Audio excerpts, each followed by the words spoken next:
Can y'all hear me now?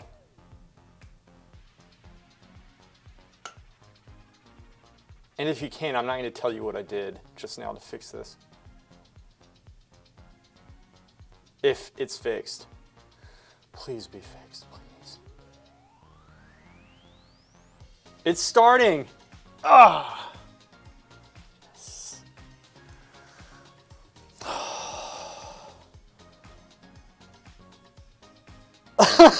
Shut up, Quellar. No, I've never had to do that before. It's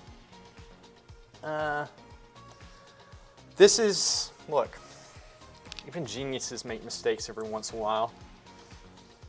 Good, you can hear me. I was literally, Limo, I was answering your questions. I was asking questions. I was like, maybe Limo's just doing something like on the side, you know. I don't know. Must be because you're scheduled. It might be. That really screwed things up. That really messed things up. So y'all can see, can you see this okay? I'm going to see if there's the HD option, which there should be. Please be an HD option. Is there an HD option on this?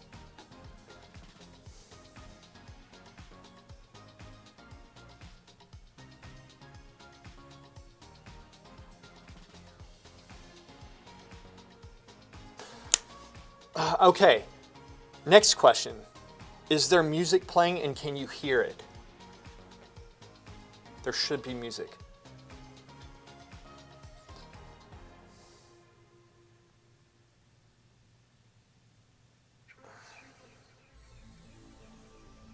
The stock club music.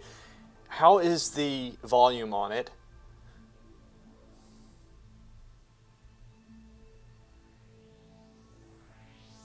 Is the volume good, Queldar 27? Or does it need to go up or down? It's fine, you're coming through clear. Nice, and the music is okay. All right, so here you can see a block in that I'm going to erase, and I'm going to start over for you guys. All right, so you get to see it, and I'll talk my way through it just like I already did.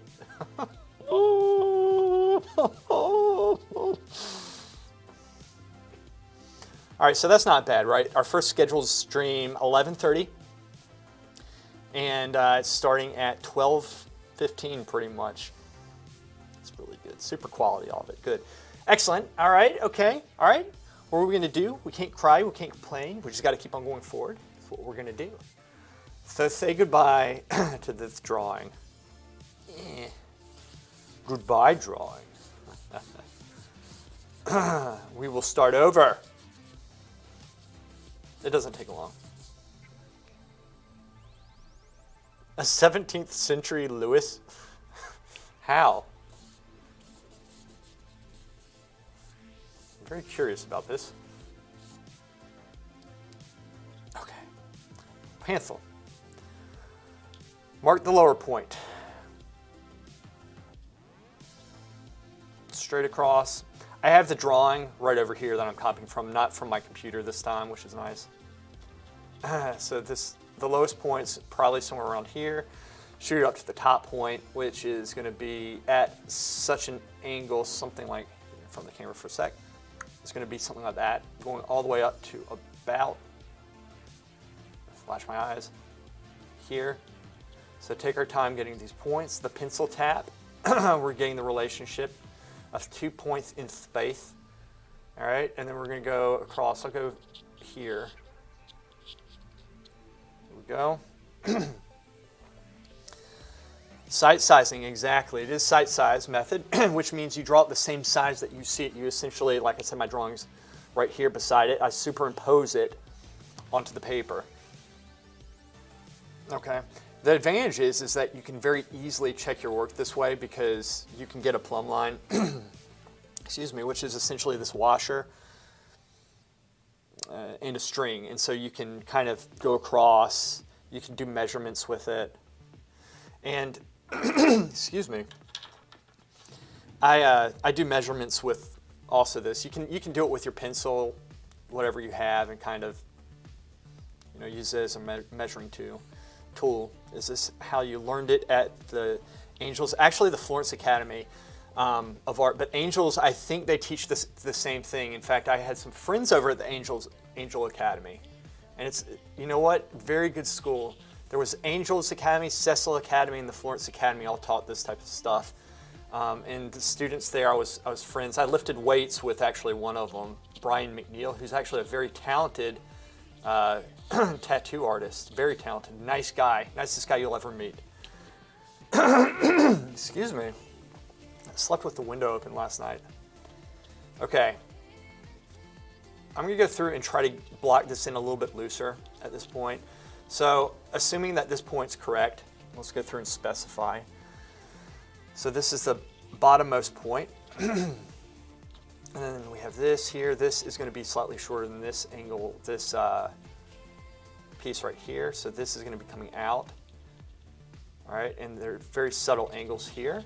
And so I normally go through and just get a couple points that make sense to me first before I go through and, 1 second. Excuse me. Before I go through and really start pulling some lines. And it's easier to get rid of the points as before I, over getting the lines. It's the midpoint here. I'm trying to relate all these points to each other. All right. And you don't want like the constellations, but it's okay to do this to a degree. All right, so this is, of course, is the top point on the head. Let's go down to the brow area, which I think is about the size. See, I'm looking at it at a distance. Every once in a while, I'm going to go in front like this to get the, okay. So I feel like everything I'm making is a little bit too high. When I look over that way, there's a little bit of a difference. It's about right there, okay. Which means this is pretty close. All right, we got to get these points. So this going up to here, this part does come in some, that part's there. Just relating these points together. This is a very important step. So if this is correct and if this is correct, you want this to be correct here too, like it comes out at this angle. So this actually is going to come in some. It's going to be here. And then this part, I think, comes in just a little as well. All right, so that's roughly what we have. Catch up on the chat. That's how we learn anything. Hey, Mural Dreams. Hey, Laura. It's great having you here. It's awesome. Connect this. 1, 2. Laura, I started the stream and I was streaming to myself for about 40 minutes before I realized that nobody could hear me. Am I embarrassed? No. Why? Because this stuff happens a lot to me, and after a while you just have to roll with the punches and accept it.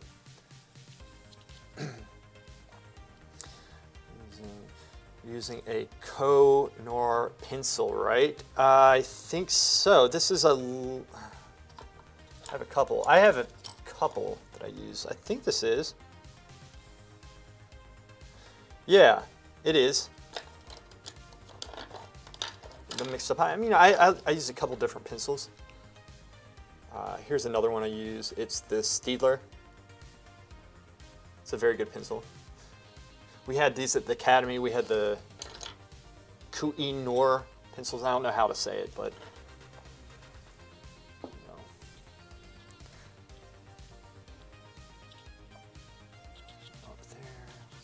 okay, so if this is here, this is here. We get going up to the neck area right here. Make sure it's not too tall. Make sure this distance is okay. This might need to come down some. Go in front of the camera for a second. It goes at such an angle here. This actually comes up. And we have this there. This kind of comes in. Okay.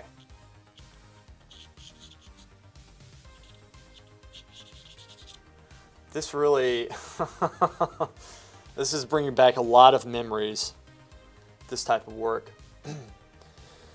Yeah, Lemo, there is a plumb line. There is a plumb line, and this is it right here.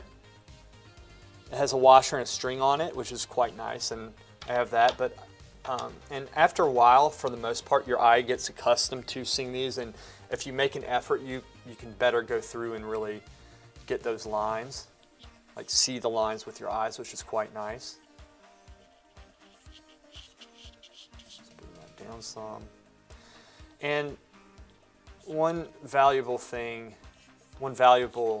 strategy is just to take your time and go a little bit slower. Like, you don't need to go through and throw those lines in, because if you do and you rush yourself, you'll make more mistakes that you'll have to correct later.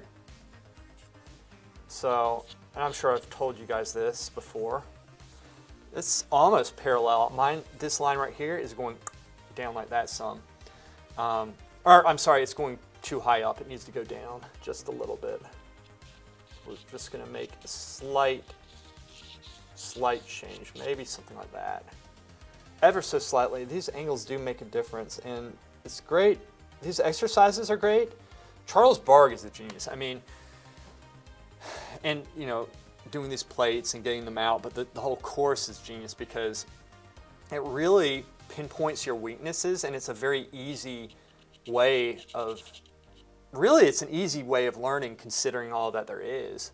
So I don't want this is looking a little bit too thin to me right now. I'll correct that in a second because these lines are very basic, but this doesn't make sense. That is like this, they're closer together. So let me go through and double check this first. I'm going to go through and put this point in, that, and then this seems like mine's a little bit short. So I'm going to bring mine out some, which makes sense. Which means that might have to go out some. You know what? See, if I bring this out, wait a second, if I bring that out, it actually might make it correct. Screw it, I'm just gonna bring this out. I hardly have anything drawn in anyway. I'm such a wuss. OMG, I had such a big audio problem in the beginning with my streams. Yeah, I know, Laura, it's tough, and you do streams. I'll have to catch your stream. When do you stream? Just forgot to start. It's not just that, Caldar 27. I did forget to, no. There's the button within Streamlabs, OBS. I clicked that before. Every time I've clicked that, it goes live also on YouTube, but YouTube, for some reason, it said it's ready, but then I checked, it said go live at the very top. And so yes, you're partially correct. I pressed that and it fixed everything. What do you know? It sounds just fine now. LLL, Quildar 27. Yeah, Quildar, whatever. And then that can happen, Lamo. The best art tip I can give you, do Bargue copies. I agree, Lamo. How long will you need to complete this drawing? With streaming, I don't know. Normally, I might get this done in 3 or 4 days, maybe? I don't know. I haven't done a Barge drawing in a long time. But if you're starting, I recommend taking a couple weeks on it, like 2 or 3. For this, if it's like your first drawing, you probably don't want to do this drawing, but you want to probably wait. You want to do other drawings, but this one, when you get to it after like 2 or 3 Bargue drawings, I would say you spend at least 3 weeks on this, at least.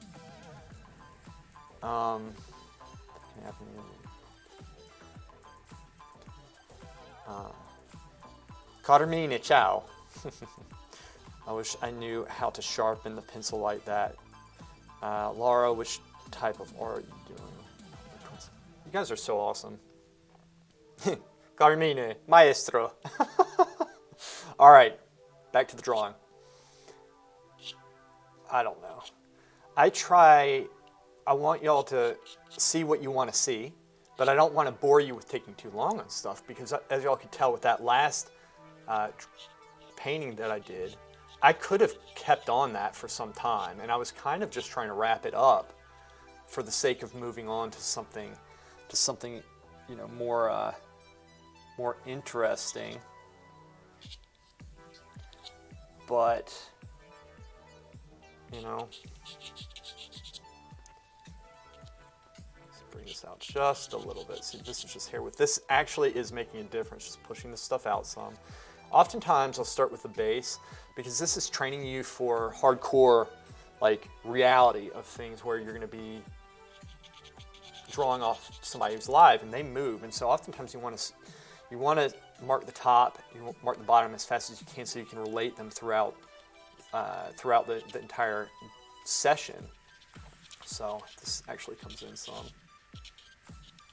there, comes in there, pretty sure. No, out just a little bit right there. It's in between the two. Let's bring that in some. That's the thing, even though I put this down, I can correct it.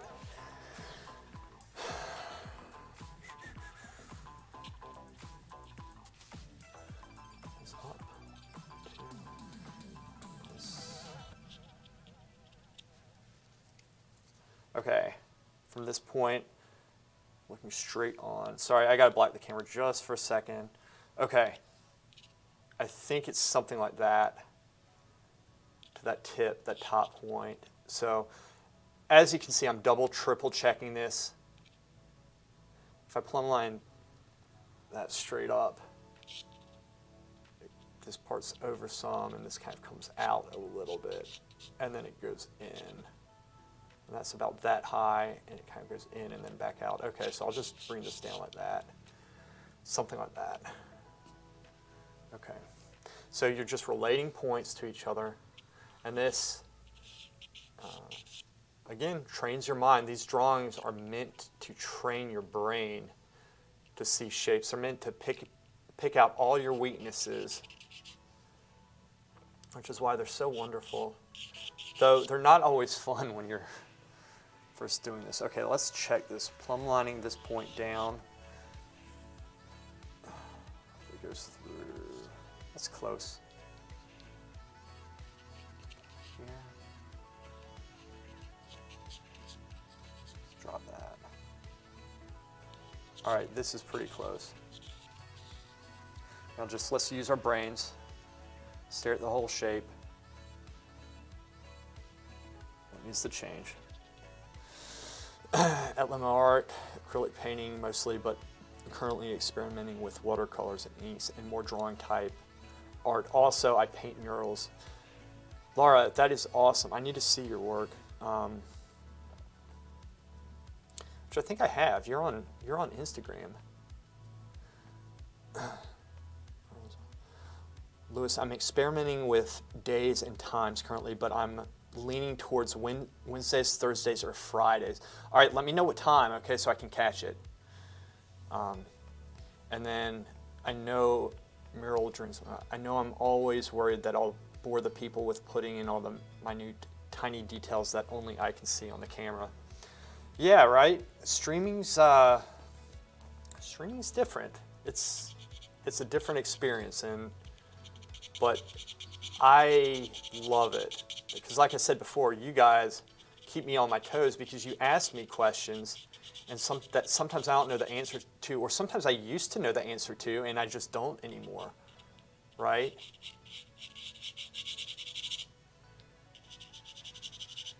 And I have to go through and learn, and that's how you get better. You get way better. This is so far off, my gosh. Pretty googa mooga. And like one thing, and I have to commend the people who have been streaming and doing art at the same time, because it is an adjustment trying to understand the camera setup, get all this, the technical part aside. I mean, you know, just impossible things like thinking to press start stream, you know. But besides that, you have the angle of the camera. You know, I'm trying to kind of stay off the side, but ideally you want to be looking straight on at the Barge drawing. Your eyes want to be about right here, you know, and your head, you want to be about that far. Your head needs to be about this far away or so to get an accurate perspective. But it's difficult when you have to kind of be offset so you don't block the camera.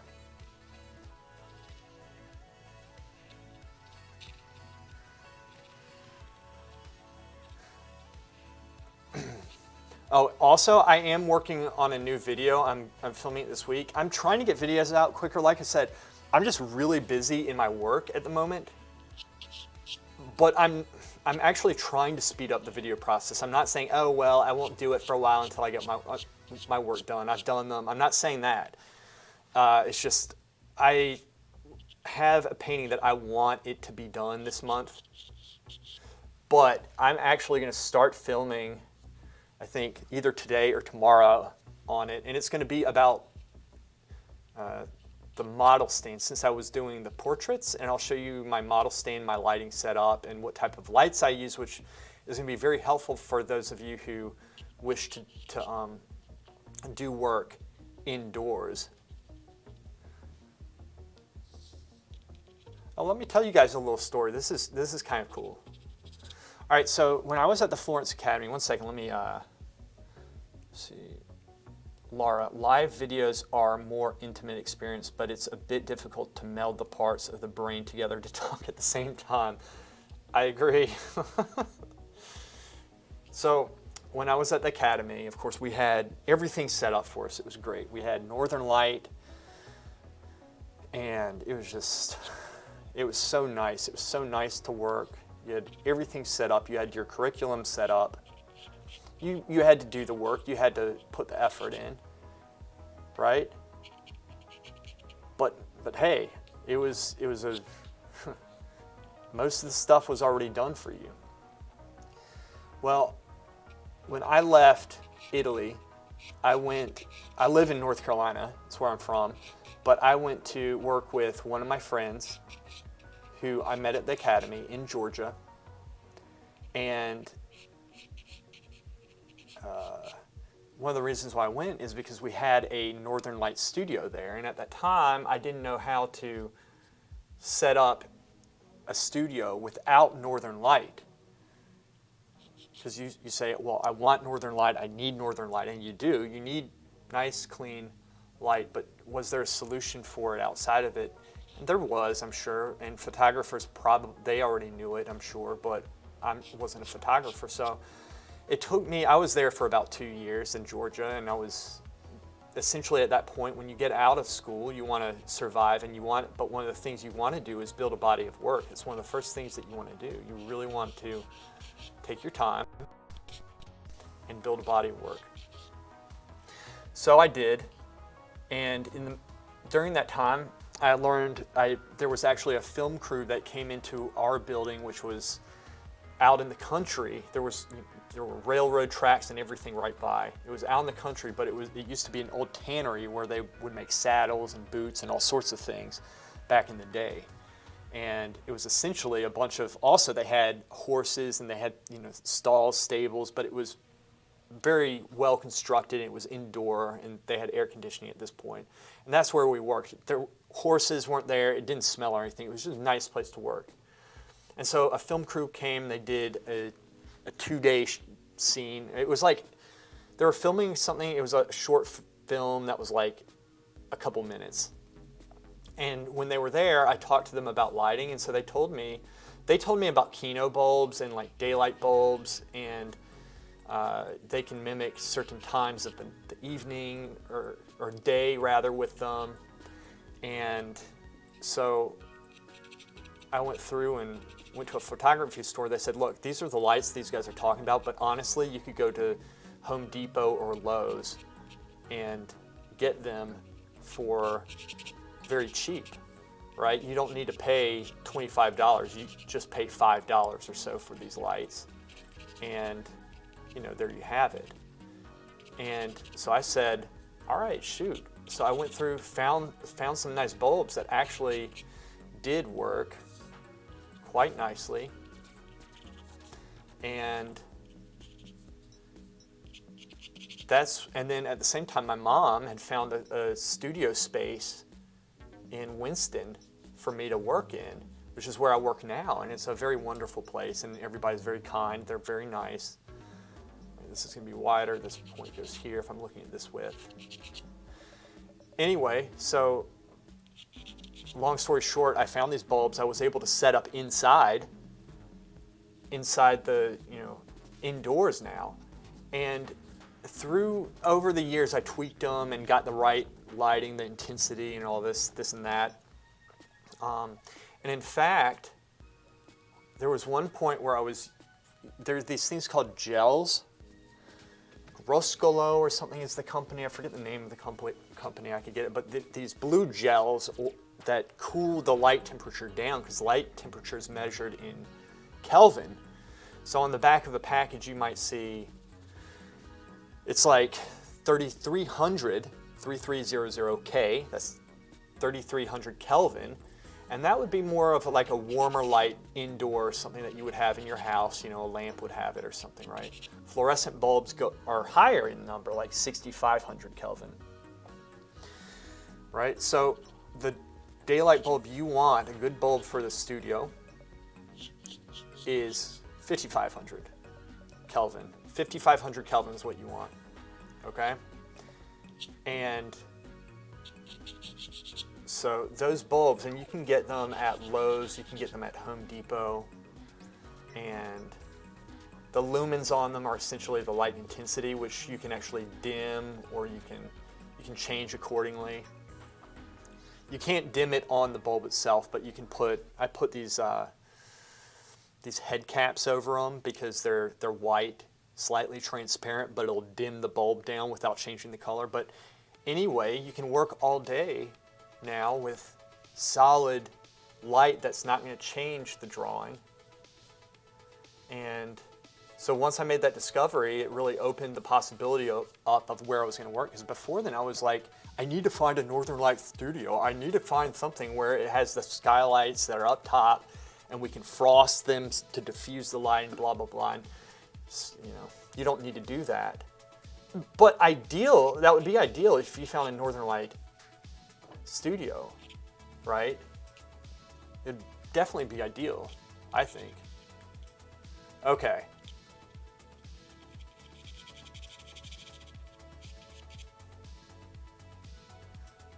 Yeah, 5500 Kelvin. If you want to find, and I'm making a video, I'm linking them in the description. It's not affiliate links or anything, it's just they're links of the stuff that I recommend in the video. And of course, the video is going to be stupid as hell. Guys, I was standing up. Look, I can improvise and I can go up and say, look, this is a model stand you want to use. You know, I built it out of pine wood. Pine wood, though, you know, I built it out of pine wood, though I would build it out of birch. I have a couple built out of birch because birch wood is actually more solid wood than pine. Pine still works. The model stands, like the full figure model stands, I built out of birch wood. But anyway, I could go through and improvise all this stuff and make a video. But I kept on thinking to myself, you know,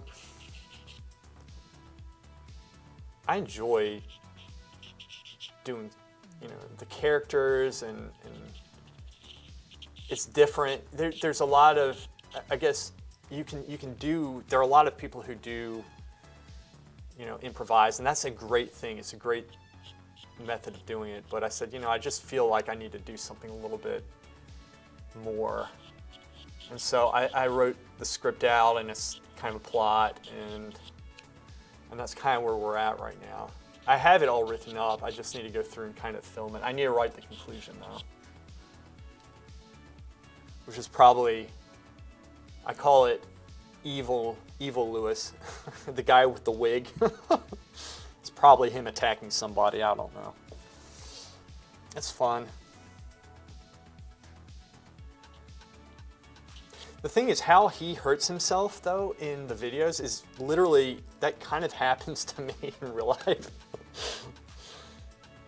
Like one of the videos I did, you know, the one where I teleported and teleported out my clothing, which if y'all haven't seen it, I wasn't naked.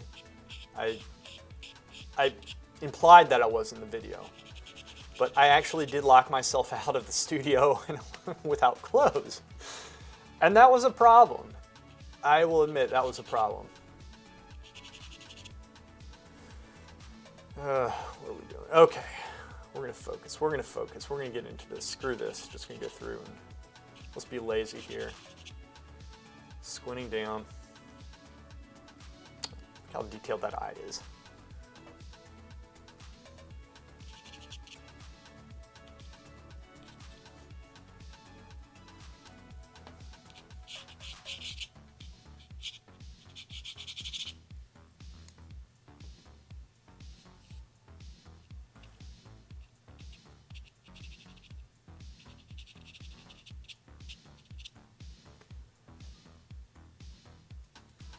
never change, ever. Thank you, Laura.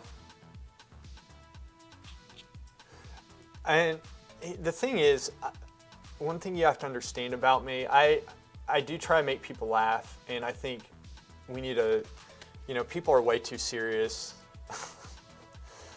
And, you know, people are scared to joke about things, and unless I do something really stupid, I'm not the type of person who's going to put myself under somebody and be like, I'm so sorry, and this and that. Like, you know, I'm not trying to offend anybody, but I want to make people laugh and loosen up. And you know what? Some people won't like that in this day and age. And that's okay, you know? Because I know my intention with it is good. But I know that I learn way better when I am having fun with stuff. And to be honest with you, for me, on my part, it's more fun making those types of videos. It's more effort to do that type of work. So one of my strategies I use Google Docs, and I'll go through and I'll write the script out and everything. And it's getting yourself in the mindset of thinking about, what do I want to do, like what theme it is. And it's hard because you kind of have to wake your brain up sometimes. And as far as the creative aspect is concerned, I guess is what I'm saying. You kind of have to wake yourself up and really force yourself to try to be creative. And it takes a while, but it's worth it. If you can, sometimes I start getting very creative with it. Now the problem with that is if I'm in my studio the whole time and I'm being very creative, I can get very eccentric or very weird about it. And if Rose isn't in here to stop me, I'll do some really stupid shit. And then I'll put it out. And so I have to be careful, you know. Oh, thank you, Laura. I know I love your sense of humor and incorporating humor in my art videos. You'll attract your tribe. Yes, your tribe, exactly. You can't please everybody. If you try to, you're going to attract nobody, you know. And it is more effort. People appreciate the humor, though, and it's totally worth it. I binge on my own videos sometimes. All right, I need to find your channel then. I will look you up after this. Because you're streaming and you have a channel, and we need to support each other. That's a good thing. And you know this, one of the, you know, I'm introverted, but I like hanging out with people. Okay, so if I plumb line this point down, it goes actually this way to this point, assuming this point is correct, but I'm going to bring it over some, just a little bit. It's just a little. Still goes over. I'm wondering if this actually goes over. Actually might. 1 second, I can figure this out. What I'm doing, I'm looking at the whole shape right now, just the whole thing. I'm not looking at individual points and lines and trying to relate them. I'm just looking at the whole shape. Sometimes you have to pull yourself back. Mine seems maybe a little thin, but is it? What is it?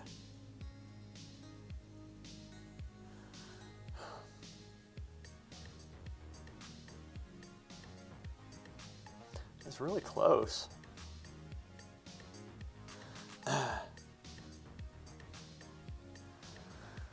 Laura, you're not as funny as me. It's a blessing and a curse, but just, I don't know. Just try to double your dumbass. And you might be able to.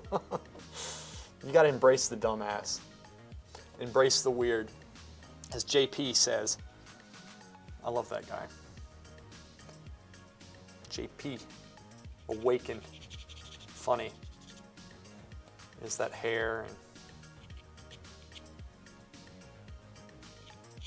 And which Bargue plates did you copy back when you were at the academy? I don't remember the names. I don't remember the names, but I will get them for you. I didn't do this one.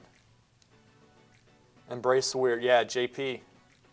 That guy, he's a good man. He's a good man. And he is funny. He's such an idiot. He's smart, though. He's a funny guy. His humor. He's one of those guys you look at and you just want to start laughing because you know he's about to lay something out. He's always wearing that thong. Oh, this is funny. Yeah, actually, do you know who Sean Cannell is and Think Media?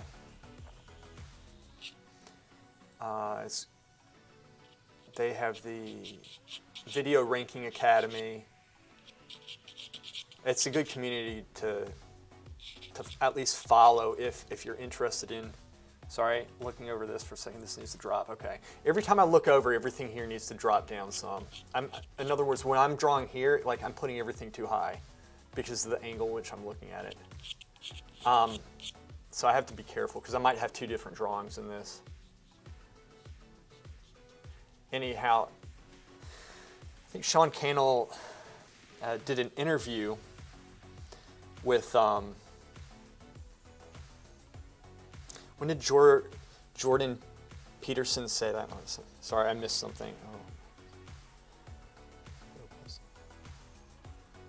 There's the Weird JP series. That was funny. That's how I found you from VRA. Oh, wow, cool, awesome, yeah. And it's a great community. Well, JP was on,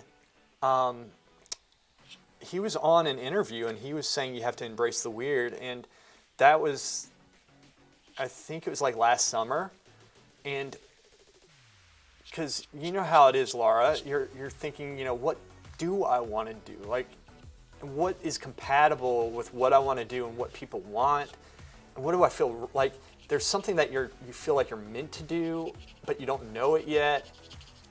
And you always hear, and this is correct, there's only one you. There's content. There's 5,000 people doing this type of work, probably on YouTube, this specifically. Maybe, I don't know, maybe not that many. There's a lot of people. There are very good people out there. And that's a good thing. That is a good thing. It's not a bad thing. Competition is good, and it's not really competition the way I see it. It's more of, it's a community. It's kind of nice. But that aside, you figure out what type of person you want to be for them, and you stand true to your values and such at the same time without scandalizing people unnecessarily, right?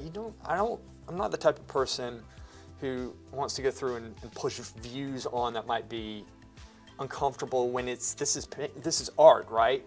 But you want to be yourself, and I can be weird at the same time, right? I almost don't have a choice. Honestly, I try to hold it back sometimes, and that doesn't work. For crying out loud, I did a 40-minute stream. I said to myself, I'm going to be good. I spent all day Saturday getting the playlist, with the music list, which I don't even know if y'all can hear. I think you can. Called R27 said you can. I went through, I set this thing up. I had the tags set up before. I had everything set up. And then I streamed for 40 minutes. And I didn't press start stream on the YouTube because it was the first, I had scheduled the screen. I don't know what happened. But I was streaming for 40 minutes by myself, and I drew the whole drawing out.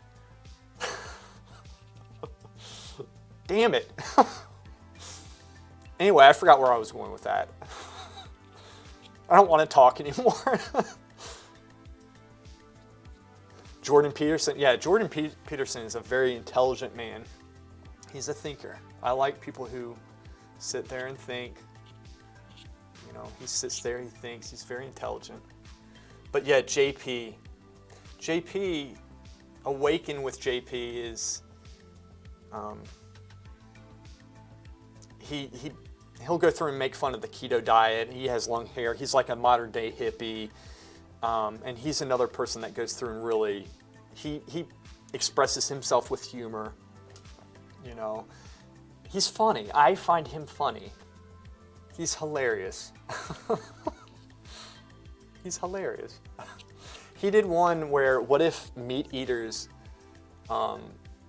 acted like vegetarians do? And not all vegetarians are like this, but you know, how they're like, you know, every time, you know, like you shouldn't, you know, eat animals because, you know, they're life forms and this and that, and, you know, it's cruel or what have you. Or, and I agree with the way that they're treated isn't great, you know, that could be better. But nonetheless, he was a meat eater who was very judgmental to those who would not eat meat. And, you know, he kind of reversed it. He's creative, he's funny. Okay, guys, I know I'm just talking here. I'm like waving my hands and not doing jack on this drawing, so stop trying to divert my attention. I don't have ADHD.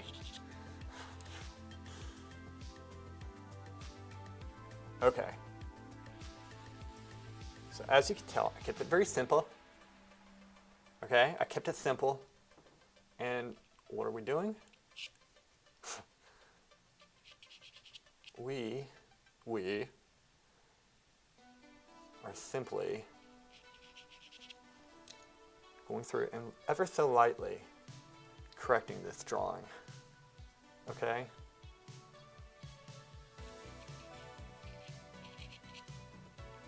Heavens.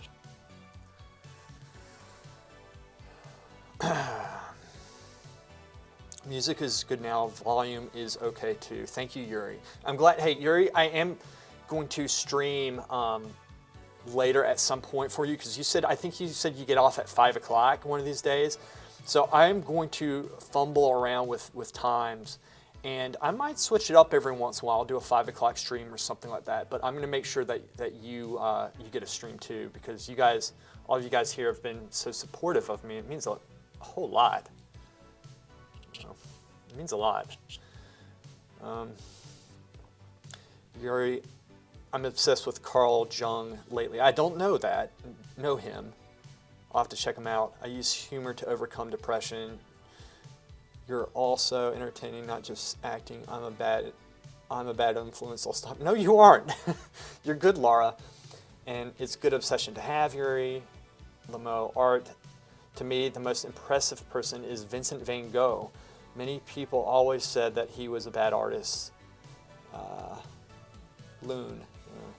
And then look at him today. 5. You're at home already. Is that 5 o'clock Eastern time, Yuri? This right here looks a little bit crunched up there. Like this part in particular. This looks a little bit high to me.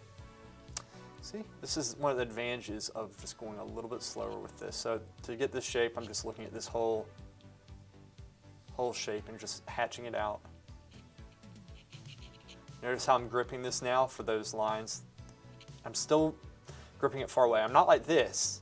You'll get too sharp a line if you go closer to the pencil. Okay. Actually, I think if I sit here, maybe that's what I do. If I sit here, I don't think I'm blocking the camera, and then I can see more straight on, I think. And then I can, yeah, this is better, I think. Okay, do this.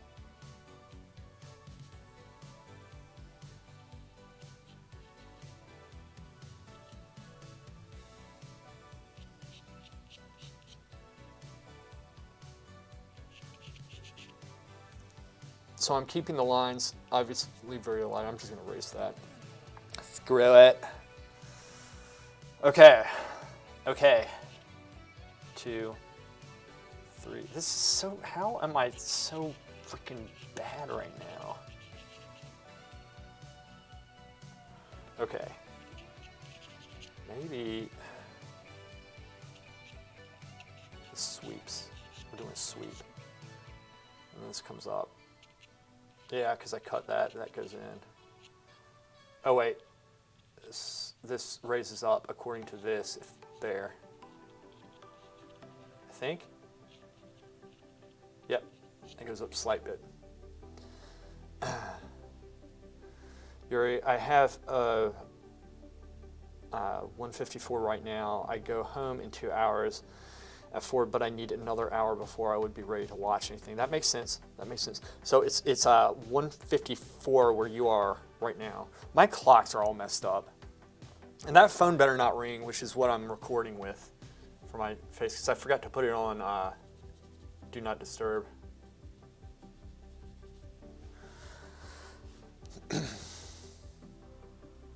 So 1:54. So you're an hour ahead of me.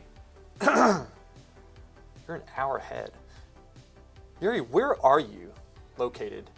Who doesn't like the French art of the late 19th century?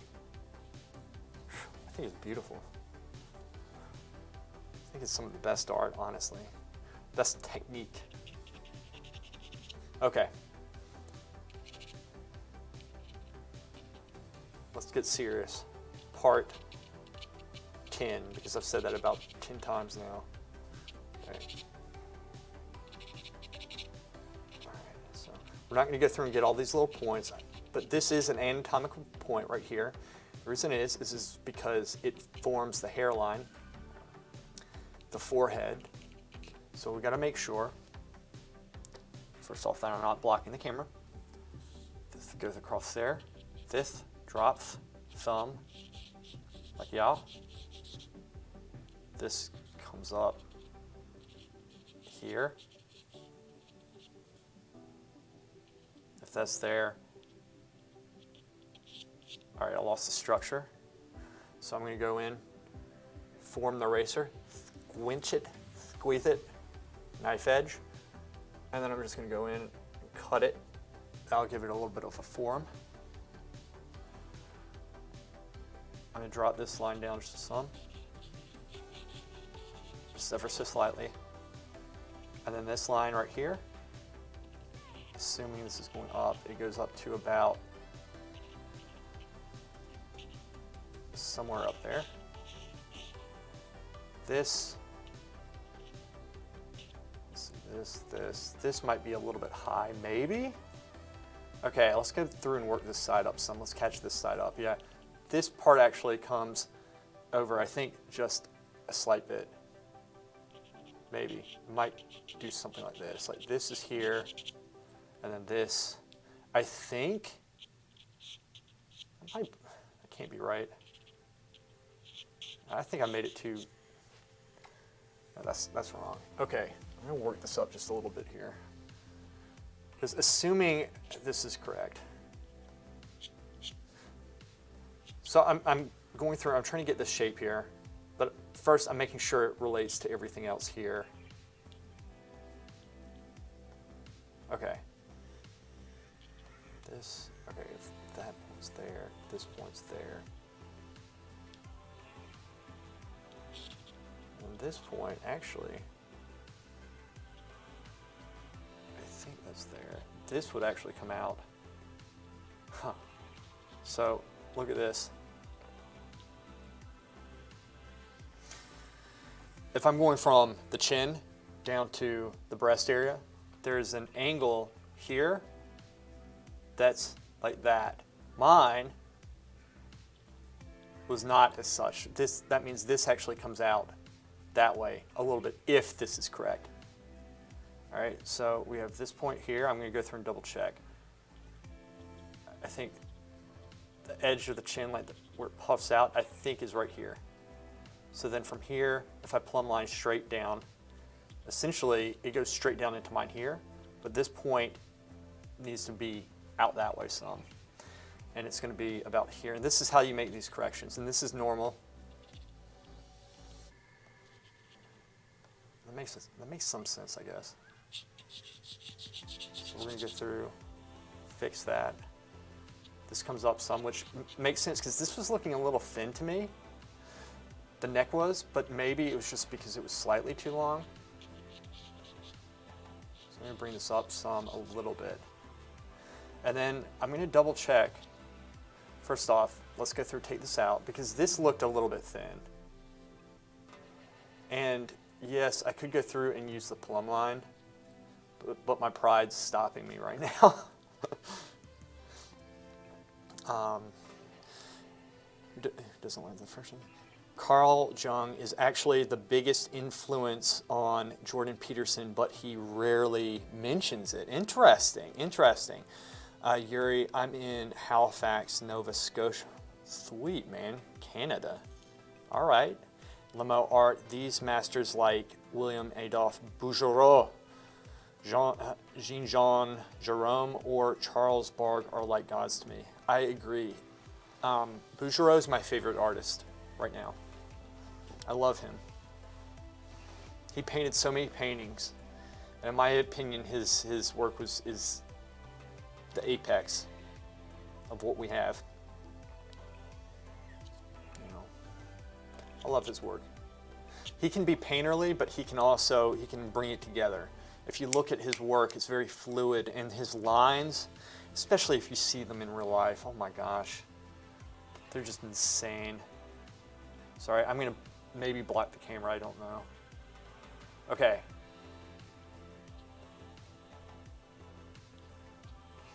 I'm gonna bring, I think maybe this is too long.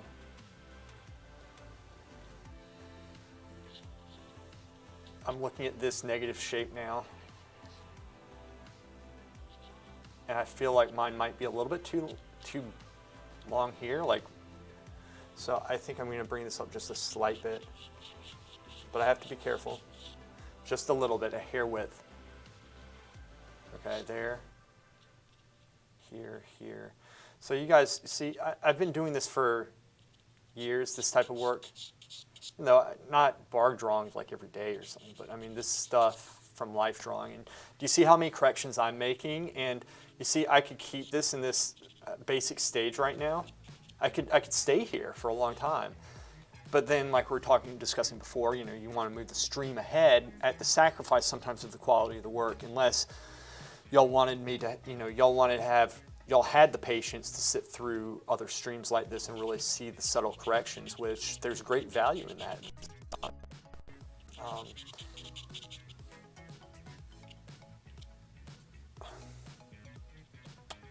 Out of curiosity, I'm just going to put this point in. I don't recommend doing this detail in the beginning. I'm just kind of curious.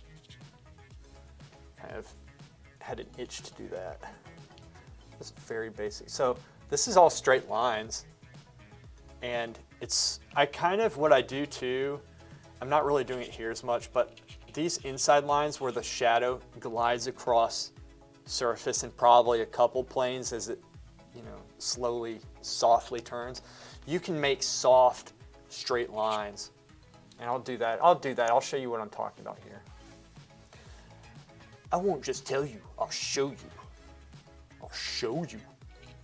All right, so we kind of make this soft, and then soft. And so you can still have a precise soft line. You see that? That's soft. This is soft. Now the advantage of doing this, and then you can kind of clean it up, you can start making the drawing turn at the line stage. If you can go through and you have the proportions and the geometric perspective correct, the proportions are correct, and then you have the lines, the sharps and the softs lined up, you can actually start making this turn look three-dimensional. Which is kind of cool because then when you add the shadows in, it'll look even more so. But the key is not scarring the paper when you're putting these lines in, right? So you can do a light sharp line, you can do a light soft line, but all of them need to be accurate. All right, so Limo, our favorite artist from the past is Van Gogh. Van Gogh is a great artist. What is your favorite, chat? Favorite artist? Yeah, chat, what is y'all's favorite artist? I'm curious. Because maybe I'll do a drawing from one of the paintings or perhaps a copy of one of the paintings so that I'll make that painting better because they obviously don't have my talent, knowledge, brain. Okay, got it? Let it be known.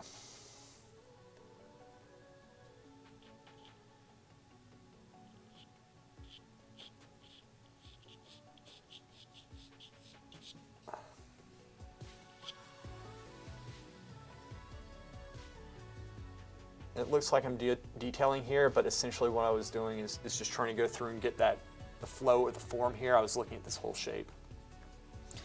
All right, I'm looking at the whole shape here.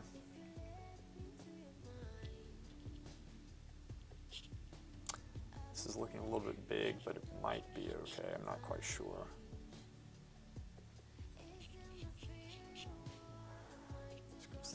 Okay, kind of messed that up. John Singer Sargent. Yuri, good answer. I love Sargent. I love Sargent. Love him. That was, I think, probably the favorite of the Florence Academy. Maybe. That was because it's doing everything. It's drawing the shapes. It's painting the shapes. The right value, the right size, the right place, and getting the edges correct. Very, very representative work. It was very good, very good. Some of the best. My favorite artists are Dali and Escher. Is that MC Escher? MC Escher, yeah. Like, he did all the pencil. Very psychological and well thought out designs. Yeah. Yep. I like that too. That is pretty cool. Okay. All right. Here's what we're going to do. I'm going to work this edge up just a little bit more just to get this in the ballpark. I'm going to kind of loosen myself up just a little bit to get this, okay? I put some lines down, and then what we're going to do is I'm going to go through and lightly shadow in shadow edges, or shadow shapes.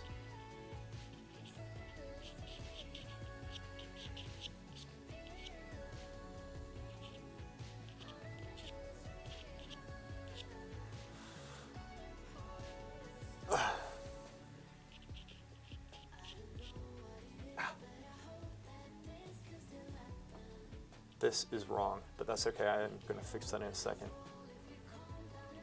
This comes up. My hand is cramping for some reason. I don't know why. Maybe I need to eat bananas. I don't have bananas in here. Okay.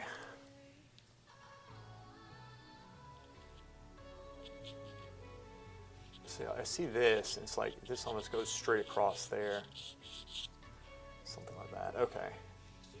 Now, I think what I need to bring this down a second. That comes up. Okay, so let's do this.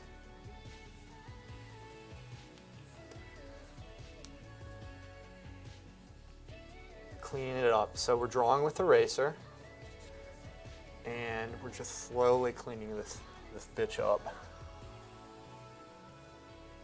Slowly clean it. Oh yeah. It's so poorly drawn. Oh yeah. There you go. And we can shift that. That's something that's easily shiftable.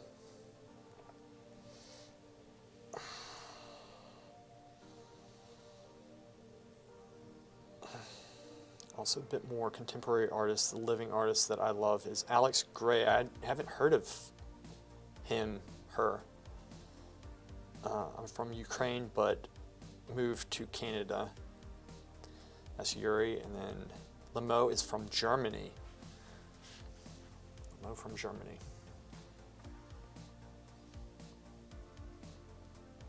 That's awesome. Okay, I'm not spend too much time with this. This is just going to be rough blocking. This breaks. This is too long. This is too high, I think. Yep. Bring this down some, at least to there. And then this comes up. Okay. So this needs to relate properly, so get this angle correct. Let's get this angle correct. It comes up. If I was to carry it through, it would go through the very top of that point, maybe? No, it would go a little bit above it. and then it kind of goes down. But it goes at this angle. Okay, that's rough sketch. That part's too big. Shoot.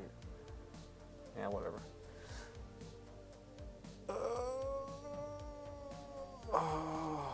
Stream cut out briefly. Hopefully it's back. Because at this point I don't know what to do. Okay, I'm an idiot. That's what. This part is, this comes down. All right, this is totally messed up. I don't know what I did there. Okay. Goes down. This goes down further than I had it. It goes down to like right there.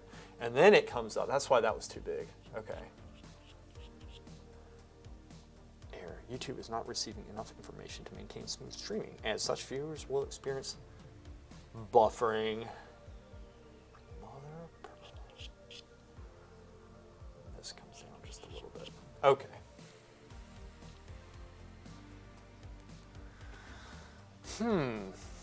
Fascinating. Don't know what's going on with the stream. Hopefully you guys can hear me still. Assuming it's an internet issue. In which case it should work itself out. Okay. This part right here. Let's clean this up.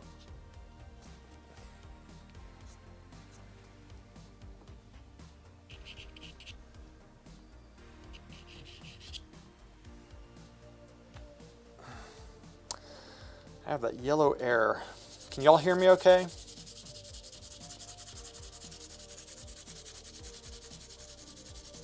Good. Hey, that was a quick response. That means, okay, connection's back.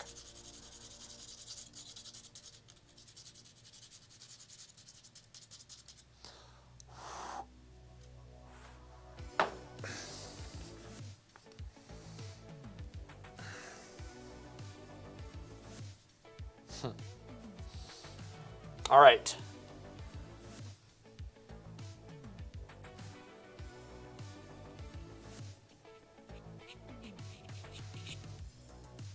This goes in just a little bit.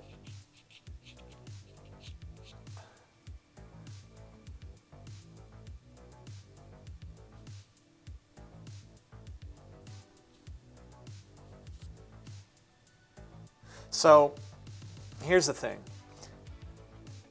Technique, there is something to technique, and one of the things is if you can draw it clearly, you can more easily see things that are wrong, and you'll know how to correct that, and that's so important. So this area right here, all this area probably needs to change. I'm sure it needs to change, but at least we see definite points, and they're crisp angles for the most part, and we can shift them, all right? So what I'm gonna do, I put that in because I want to, at this point, I'm not gonna worry about this as much right now. I wanted to go through and lightly shadow this in. Could we detail this more? And would I recommend, if you're starting, that you detail it? And when I say detail it, work it and keep it this phase, continue to get the proportions. I do recommend that. But like we talked about, for the sake of the stream, bye Yuri. Stream for Yuri. This isn't good. Yuri asked to see the stream and doesn't get out of work until 4 and then can watch at 5 o'clock. It's 1 hour ahead of me, which would be 6. Would that be 5? Shoot, I should have asked if it was 5 o'clock my time or his time. Okay. I'm just using have fun. Okay.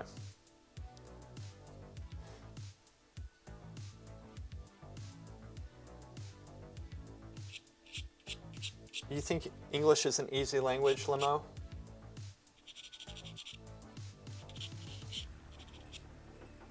Whatever. So we're going to go through and I'm just going to shadow. 5. Gus. Time. his time. Okay, so that would be 6 my time. 6 my time. Let me write that down.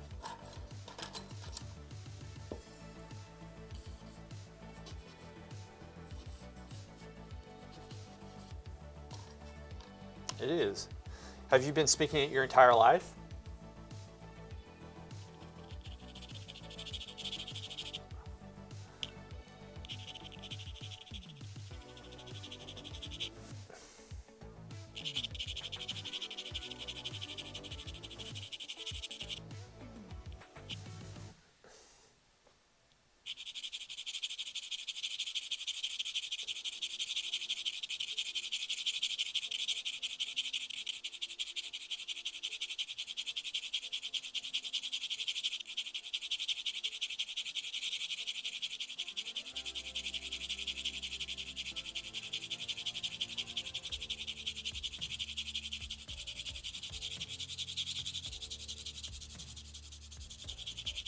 This is only with an HB. I haven't used, as of yet, I haven't even used an H, 2H, nothing like that.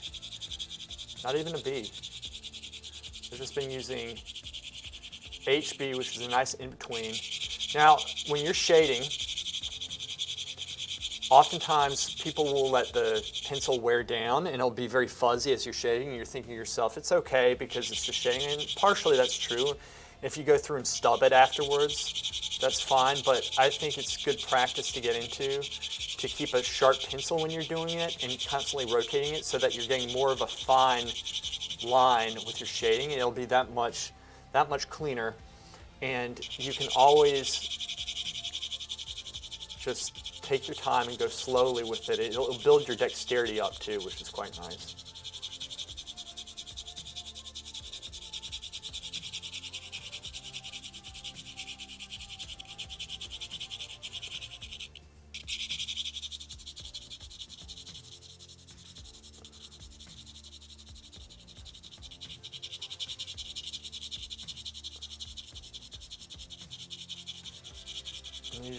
You want to go over it softly. You want to be soft with this and slowly build it up. It's worth taking that extra time just to go over it. Actually switch pencil. I don't think I was using this one. Put this here. That's not smart. All right. That's not smart either. Let's put this right here. Right there. That's not smart either. I'm just going to sharpen it. All right. You learn German as your first language and learn English since 2nd grade. Nice. Yeah. We have, our schools teach Spanish and French here, but now I'm speaking for only the schools that I went to. Not every school, but for the most part, they teach just to get the grade, not to really learn the language, it seems.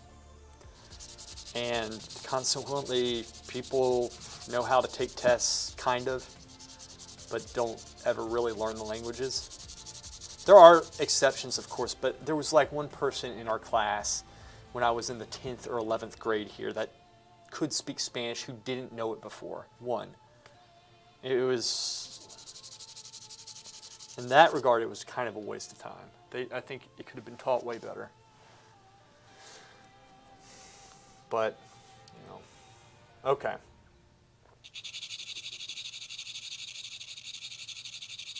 I'm just doing it very lightly. So when you do this, you lose some of the drawing, right? You lose some of the drawing. I'm going to go up a little bit closer here. You lose some of the drawing, and that's okay. Make it very light.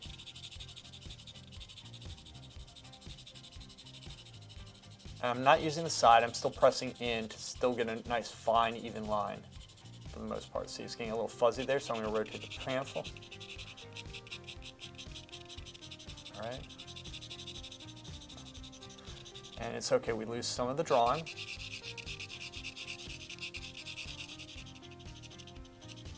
Go through and even this out some. It doesn't need to be perfect.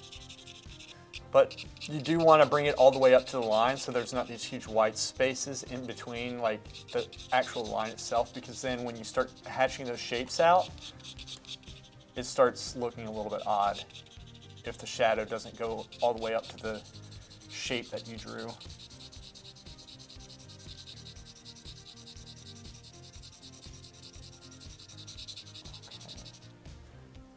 Turn the pencil some. Let's go down just a little.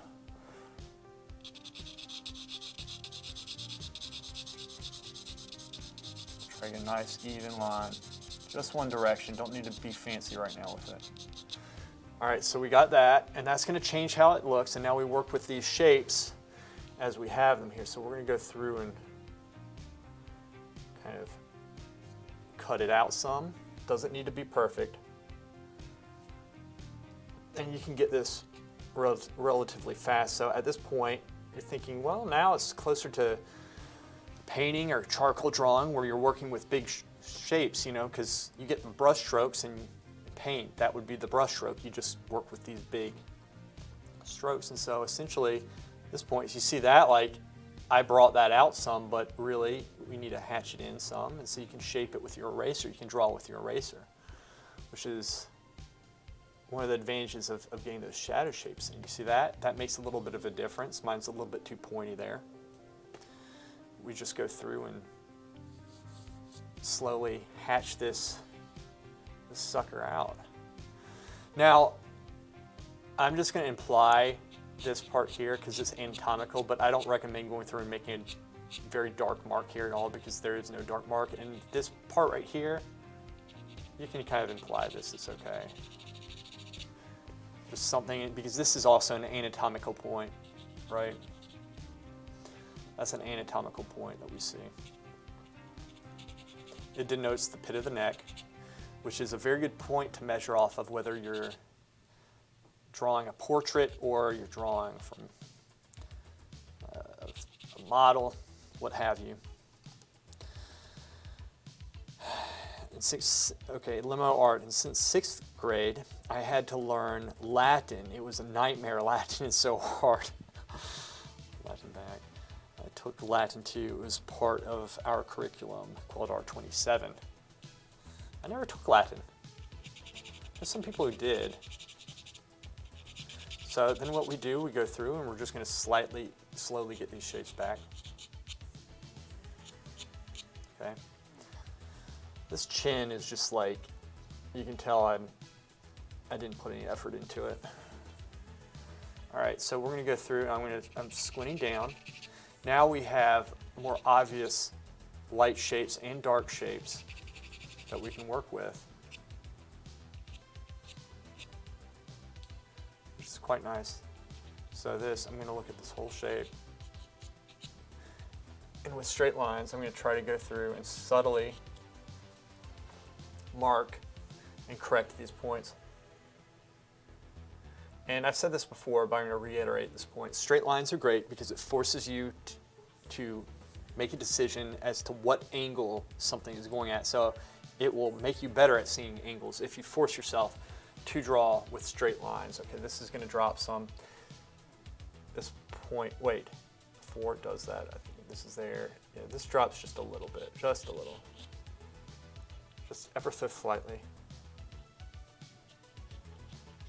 Down. Okay. Mess that up. And one thing you don't want to do is get like dark, because you keep on going over an area and then you think you need to get darker because there's so many lines underneath. Just go through, erase the lines, and then put another line and just keep it controlled and light, because otherwise you're going to start scarring the paper and you're not going to accomplish anything by doing that except making it harder for yourself to actually fix what you're doing. And then this cuts in. Okay, so this is generalized in here. Let's go through and get a little bit of shape and form back. So you see that we cleaned this up. All right, so this is just general block in of what we have here. And at this point, it's more easily, you're more easily able to see what needs to change. There's a chance that my nose might be a little bit too long.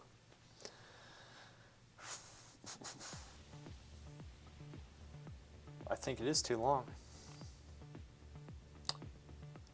Is that? Okay, let's go through and I'm going to start marking these eyes in just a little bit. Okay, so we have this point. Let's go through and get the drawing back here. 1, 2, and this is what I'm talking about. It'd be very easy to go light or dark with this, but let's go through and clean this up and get the form back into it. Okay? Without going through and making it too dark, because if we do, we're screwed. Don't want that. That's bad.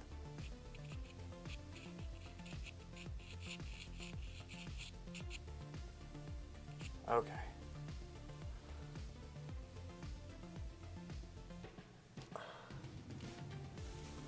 Up, soften. So essentially what I see is we got a point here, here, and then it slowly fades, like that's the side of this forehead here. All right, so we have this point, and this is soft. This is here, and the reason why this is important is you really want to get the comparison, the relationship between the brow line and his eye socket and his eyelid, which is very prominent in this drawing.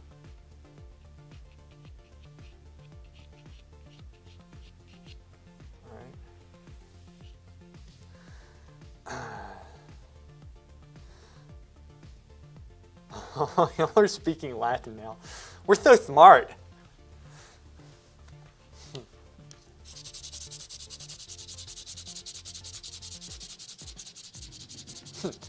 Yes, Quildar.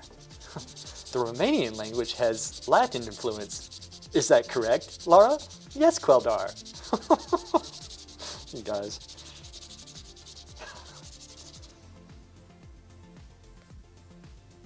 What's this reminding me of? For some reason, it's reminding me of Wayne's World. Some scene where they were educating people on it, and it was like... Anyway. Also Spanish, Latin, and French. You're so smart, Laura. Okay. Now, one thing I probably should have done is actually put the bottom lip in. So we're going to put that in because that's actually a big deal. That is a big deal. I should have probably... Look, if the nose is too long, though, the mouth might need to shift up. 1 second. I'm going to risk getting in front of the camera just for a second. I think that's correct. Wait. This is too high compared to that. I know it is because I'm looking over at this angle. Son of a bitch. It is. Yeah, my drawing literally is like up like that because I'm looking at it at an angle. Okay, all right, bring it. Bring it. That's fine. Then what we do, I'll keep on measuring off that. I'll just say it's a little bit higher. That's fine. But I am actually going to go through and... No, first I'm going to look. This is too long on mine. I think there's a way to fix this, though. Yeah, mine's a little bit too big, too high. And that's okay. I'll show you all how to correct this. Not in front of the camera. Figure a way out to make this not happen next time. I bet you that point's closer. It's closer. It's still off. Okay, screw it.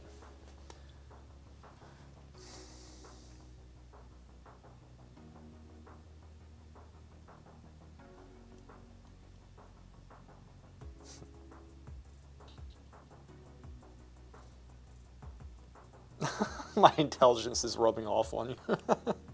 There are actually many English words that were originally from the Latin language. I'm thinking of growing a beard just so I could stroke it pensively. Hey, do y'all want to know a really cool trick though? And this is, I'm serious, this works. If you're ever in a conversation with somebody, say you're out at coffee and it's just the most boring conversation ever, and say you're tired, or for whatever reason you just want to clock out, one technique that me and a friend came up with was if you ask somebody a question about themselves that perhaps makes them talk for a while. You say, for example, interesting, tell me how you got into construction, right? And then set your hand on the table and just do this. And keep that look. And you can clock out for 5 minutes and just do this. Now, I don't do that a lot, but it does work. It does work. So stroking it pensively, all this stuff, you can still, if it's all about optics, right? This guy's intelligent. He's very, you just sit there and you're like this. He's very pensive. He's listening and this and that, right? Okay. Let's get back into it.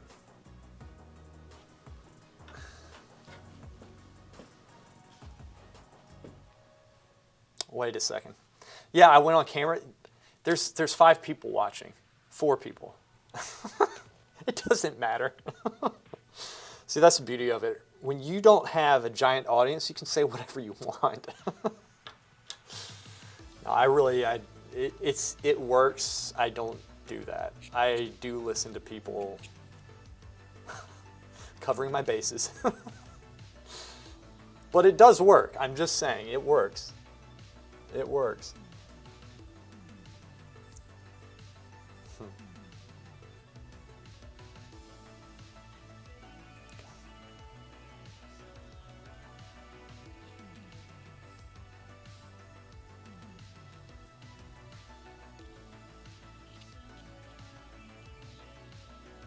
Part actually comes in significantly. So this drops.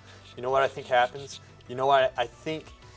I this because I think this is too big, like too wide, and I think I'm going to drop this part down, which seems like a lot, but it's really not. Let me check. 1 second. Let me check.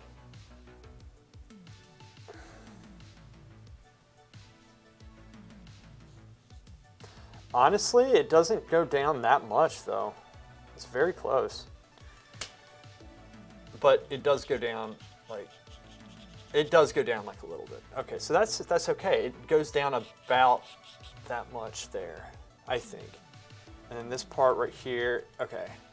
Sometimes you just have to loosen up and just say, screw it, I'm gonna correct what needs to be corrected, and that's the end of it. Okay, so I think this goes down some. I think that goes down. Let me do this. I'm gonna plumb line. This is too big on mine, I think. It is, but I'm gonna plumb line from this point up to that point right there. It's questionable, which I think mine is too long, which it was. See? It is too long. See? And this is how you figure this stuff out. So this actually does drop down to here.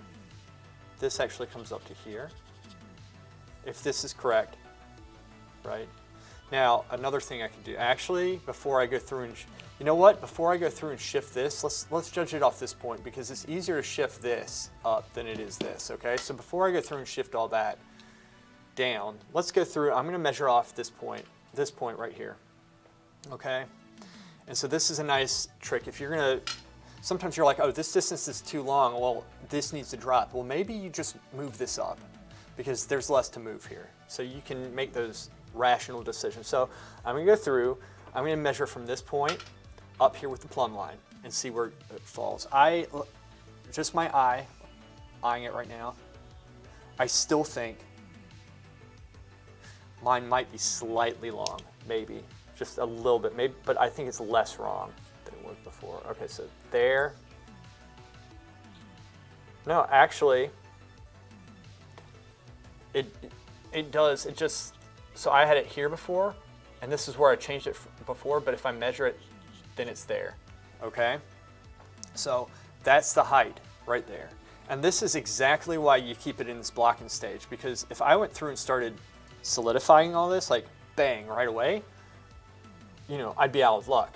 I'd be totally out of luck with this. So we're going to lower that just a little bit, something like that. If that's there, this is actually very close. That's almost not worth touching at the moment. This part here, let's do this. Let's do this. I'm just going to go through and see, this is another area. Go through with the eraser, bring it in some. That way you can hatch it out and kind of get an idea of where it stands. I'm going to double check that with the plumb line, okay?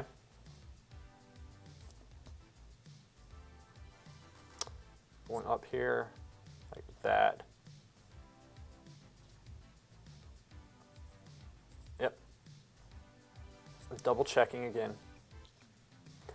That's much closer, okay? So it just went down a hair width. So your eye gets an impression. Here's the thing. When you're doing these bar drawings, and this is very important, you have these tools, but you don't want to, they can't replace your eye. Your eye is always going to be more accurate. So before you go through and use this, use your eye and get an impression.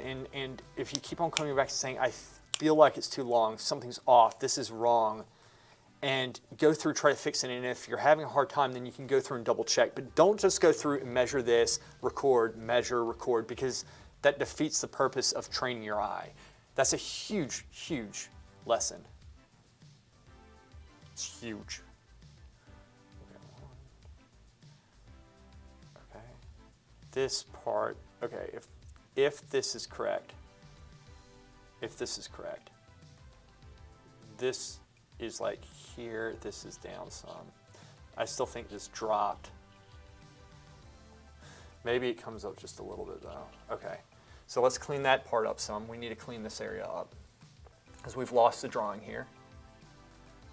So, in essence, the way to think about these drawings is not that you're, especially when you first start, not that you're trying to make it look like exactly, you know, like pretty and you want to have good technique, but again, you want to keep it in the stage to exercise your brain and force yourself to see proportions and to correct them and to learn how to correct them and to learn to have like the balls to move the whole shape.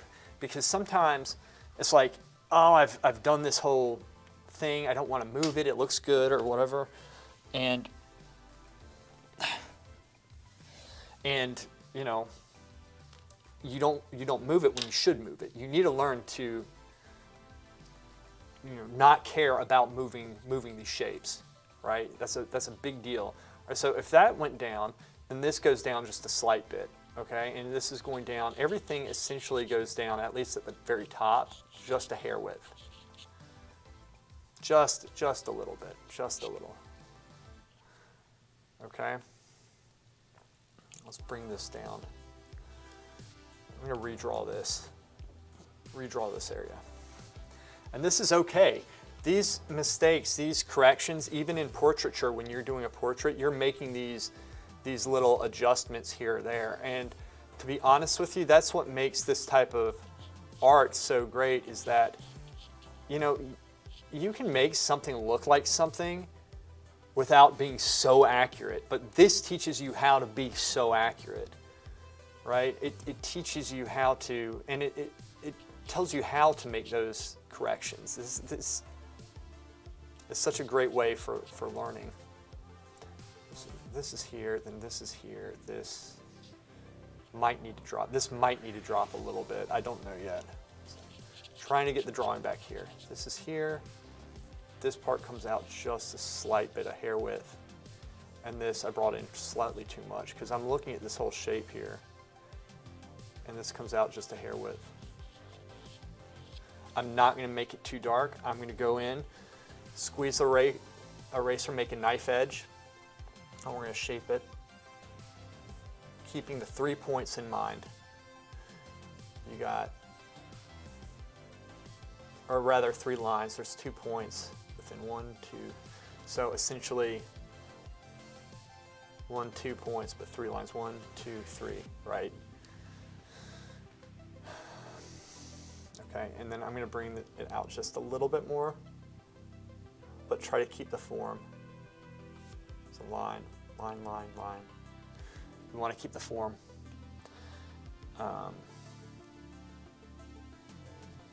Repeat the last word is a question. Sorry, 1 second, Lewis. You want to start small, get big, and stay motivated, Lewis. Yes, yes. Thank you, Lamo Art. And then Queldar 27. I zone out all the time in conversation. I blame my old age. Oh, Laura, and repeat the last word as it.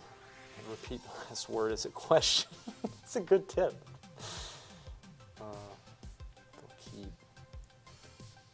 They'll keep going. See, Laura knows, you know what I'm talking about. Excluding the present audience, right? You guys are fun. When you miss a question, just say yes, and it's the wrong answer. Turn it into yes. I'll look into That's pretty funny, actually. Exactly, Limo Art. Dies. Limo Art. Stay motivated. Is that super sauce? I don't know, Lewis. What is your opinion of photorealism? There's a lot of skill involved with that. I like it. I like it. Some people will say it's not artistic, and maybe it isn't. I mean, I guess the subject matter, it depends. You know, some things I like. I like it. I like it. Y'all know, you know, speaking of YouTube, Andrew Tischler. Andrew Tischler, who very great landscape painter, very great. He's really good. And he almost gets to that point. Like he could do the photorealism, I think. And that's skill. With his work, though, my preference, when he works his paintings up, when he's like halfway through, it looks so painterly, and then he pushes it beyond that. And I'm always like, I'd love for you to stay there, but he has the talent to push it past that. It takes great technical skill. Now, photorealism, and the ones where they're going through and getting the pores, and they're working with those tiny brushes, it's amazing. It's absolutely amazing. It's a different type of work. And it requires a lot of talent, it requires a lot of practice and the right training. So I have a lot of respect for that, to be honest with you. I think it's good to have variety in work. I do like it. I think if I was this, what I don't like is when things are is overly generalized and they're plastic looking, and it has like this, you know, graphic design look. And not all graphic design has that look, but sometimes it's overdone and it loses something of its value. But photorealism, I've seen good photorealism before that it doesn't lose its value. It just looks good. Okay, so here's what we're going to do. With my eye, I'm going to go through and try to see this shape without blocking the camera. Okay, so I think this point actually drops a little bit. I think it drops a little bit. I'm going to check with the plumb line just to make sure, to save some time. And this is good strategy. So first, I checked with my eyes. I tried to see it, right? I've been looking at this for a while at an angle, which I could be doing this. Live and learn. So I'm not going to be measuring from this bottom point. And by the way, this bottom point needs to come up some, and I'll fix that in a second. It's a little bit elongated. So y'all are seeing how to correct these shapes, and you will know not to get discouraged because I've been doing this for a while, and yet I'm still having to make these adjustments. So I'm going off the chin. That's the stationary point. So 1, 2. Okay. I'm going to double check that because it says mine's correct, but I don't think it is. I think my thumb slipped. Sometimes that happens. Like, double check it, okay? Okay, I think that's it. It's really close, but this does come down just a hair width. Like, I know it does, just a hair width.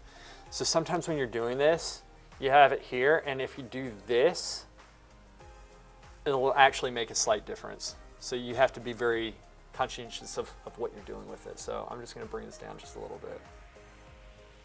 Just define that, Okay, that's close. And then this part drops. I know this drops some. This has to drop a little. Now, here's the thing, especially once you've been trained, your eye is sharper than the accuracy of the plumb line. Plumb line will get you in the ballpark. All right. Laura, I think only people who strive towards photorealism, I think only people who strive towards photorealism and can't do it bash it. So much skill and dedication. I agree. And I know some people, they have very strong opinions about what they like in their work. And what I don't like, I'll tell you what I don't like. What I don't like are the schools who they'll bash realism, not just photorealism, but realism and all these things. And they'll praise the people in their classroom that if they have a nude model up, for example, the model and the proportions are all off. I've been in situations before where those people were actually trying to get the proportions, but they weren't trained to do it. And it's not an indictment on them. It's just I didn't know how to do it. But the teacher goes up and says, oh, this is such an expressive piece of artwork. The head is 5 times the size it should be. And the student's like, oh, it is? Do you see what I'm saying?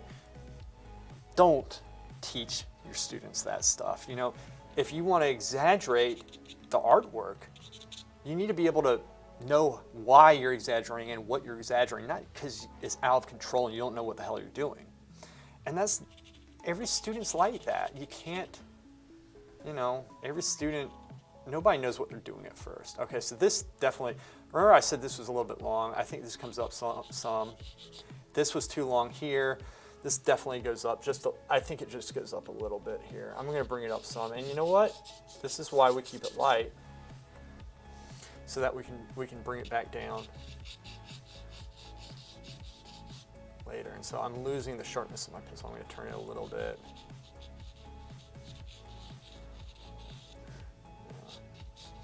Okay.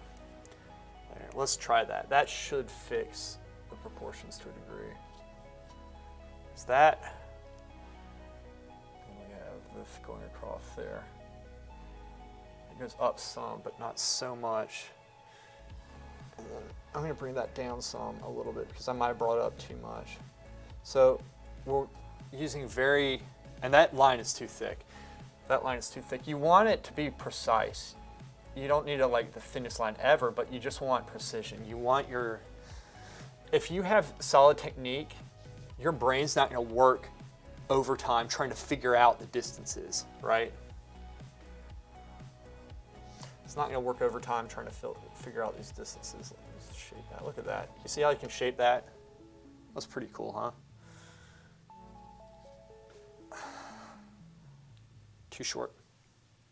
Which makes sense.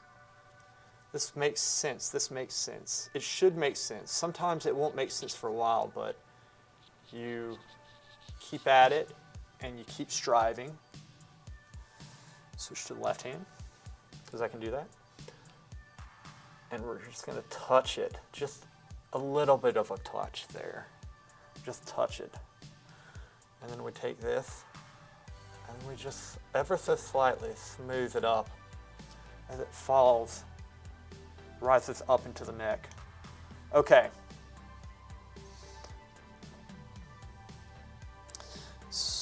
Okay, Quildart 27, I respectfully disagree.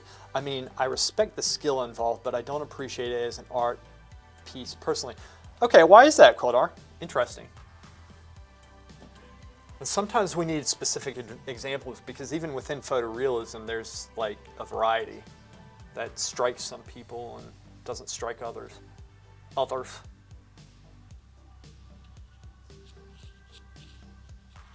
right, so I'm going to put this in, but at the same time, if I'm putting this in, this is too low right here. So this needs to actually come up some. So when I put this in, this needs to make sense with this shape. And so at the same time in my peripheral, I'm looking at this shape here. It all needs to relate. Son of a bitch.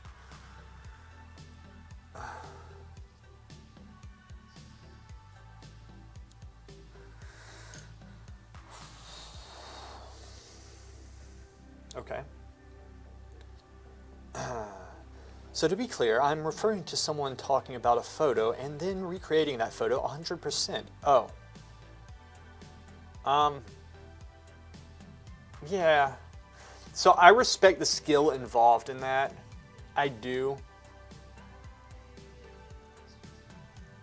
I'll have to think on that one. I don't like just going off photographs, but if they're working off real life, if they're working on, if they have that model come in, they do sketches, they really study the face, they do sketches, you know, like close up, and in the interest of a final production piece that's going to have the value of photorealism, and then they go off of a photo. I think I personally would like to see them going off of real life more, and the reason is because I know photos are great, but there's still going to be a level of atmosphere that's a level of you know, distortion, whether it's color or whatever. It's going through the lens of a photograph, of a camera first. There's going to be a slight shift from reality. So you're not going off reality. Reality is always better.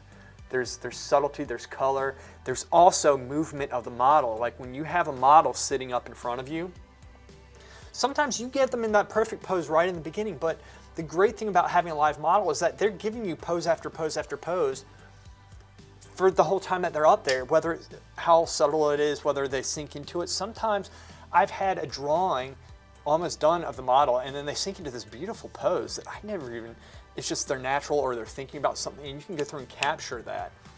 All right? There's value behind that, and that value is not to be undermined in art. So I'll have to think about that. Laura, when it's just a reproduction of a thing, it can be pointless unless it's a commission for somebody, but if incorporated into a bigger artwork that has meaning and imagination, it can be powerful. Yeah, that's what I'm saying, partially. I was speaking more about the technical aspect, but that too, I agree with that. Understand Quildar, and for example, Quildar, I like Jono Dry. He does surrealist art with the photoreal quality. As long as there is something of the artist in the piece, I can appreciate it. It makes sense. And Laura, painting in an image from imagination that looks realistic is what I personally love. Yeah? Painting an image from imagination that looks realistic. Yeah, that's hard to do. Whew. That's hard to do.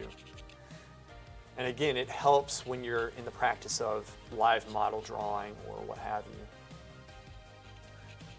See guys, this is what I love. Like, I miss these conversations. I used to have them all the time with people. And it's like, it makes you think about these things and get back in the loop. This is great, actually. It's really great.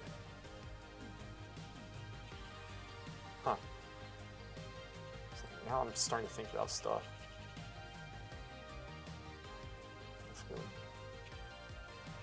right, so that's off. Stop being stupid. This goes at such an angle here. Let's get this piece in. I should have had this in before. I need to go back down here and fix that. And the reason why I didn't was because I was having to go through and fix proportions, and then I moved the top of the head down, and there are various things that I had to do as well. Okay.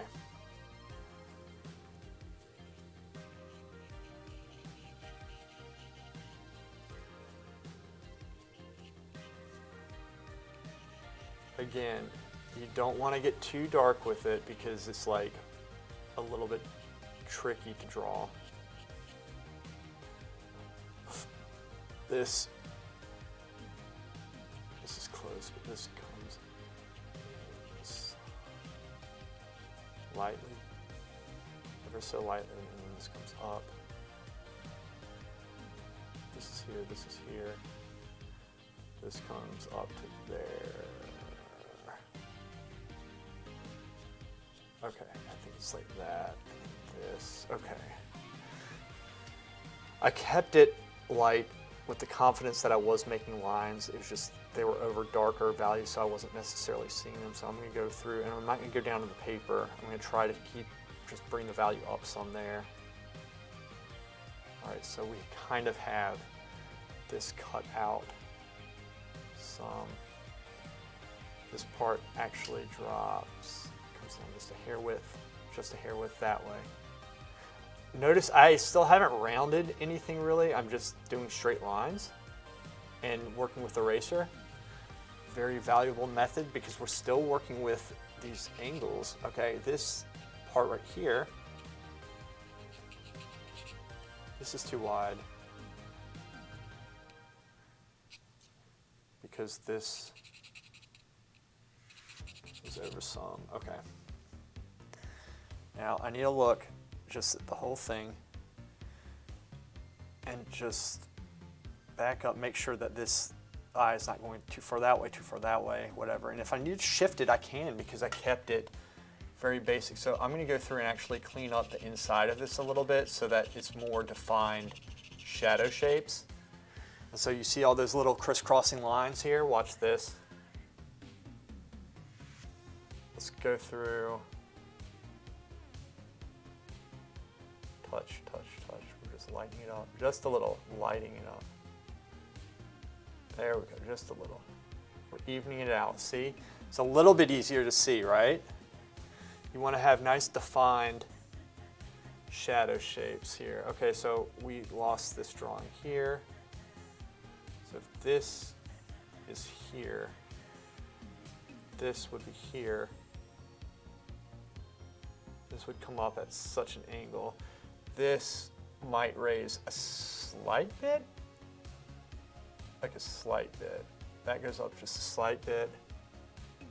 I think this actually drops a little bit. Okay.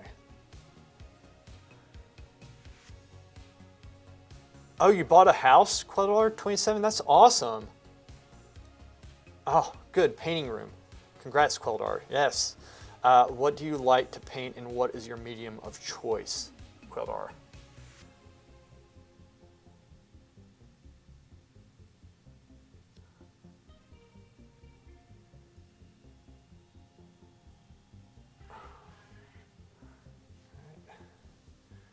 And then this point here, this drops down just a little bit there.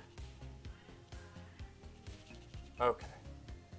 I'm not going to work this up too much at the moment. Something like that. We got it. We're in the ballpark. It's not there. I think I see what needs to happen. I think what I did, if this is correct, this part right here needs to shift up some, which would elongate this area right here. It would give more space here because this is a little bit crunched. This is crunched. Okay. I'll fix that in a second. Let me catch this part up though first because I've been kind of delaying this. I want to go through, assuming that this is correct. I'm actually going to, I was going to say move this up some, but I think it's actually relatively close. This part we have kind of coming here. Guys, we'll probably stream another 5-10 minutes and then I'll call it because I need to get to my still life that just won't die. It's going to be a good still life though. I'm looking forward to showing you guys the video. I've been recording it. And what I'm doing, I'm recording the video in 4K. I'm not doing 4K videos. I will in the future once I have everything set up right for it. I want to do like really high quality video and I want to get the lighting better. But the lens I'm using right now, these Sigma lenses for the Canon M50 are very, very good. Laura, if you're like filming your work, those Sigma lenses are like freaking awesome because it really gets the lighting of the room correct without you having to shine a giant ass light on your painting. It was a game changer for me. Anyway, it's going to be a good still life video. It's very complicated. It's taking a while, and it's a commission that a very nice woman and her father commissioned me for. Very nice people, just wonderful. Down to earth. They have a great appreciation for art. Obviously, they came to me. But it's a wonderful painting, but it's a real challenge, and I've been working my ass off on it.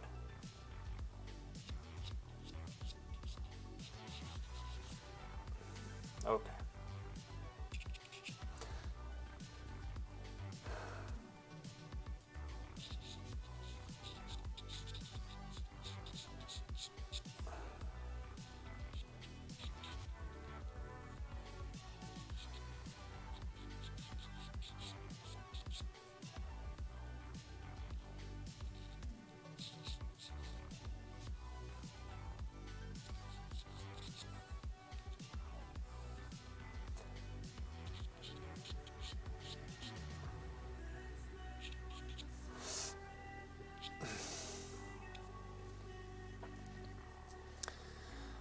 Okay, so Coil Dart 27. Well, I'm just going to start now. I never had space before. I want to try oils, and thank you. Cool, you'll have fun.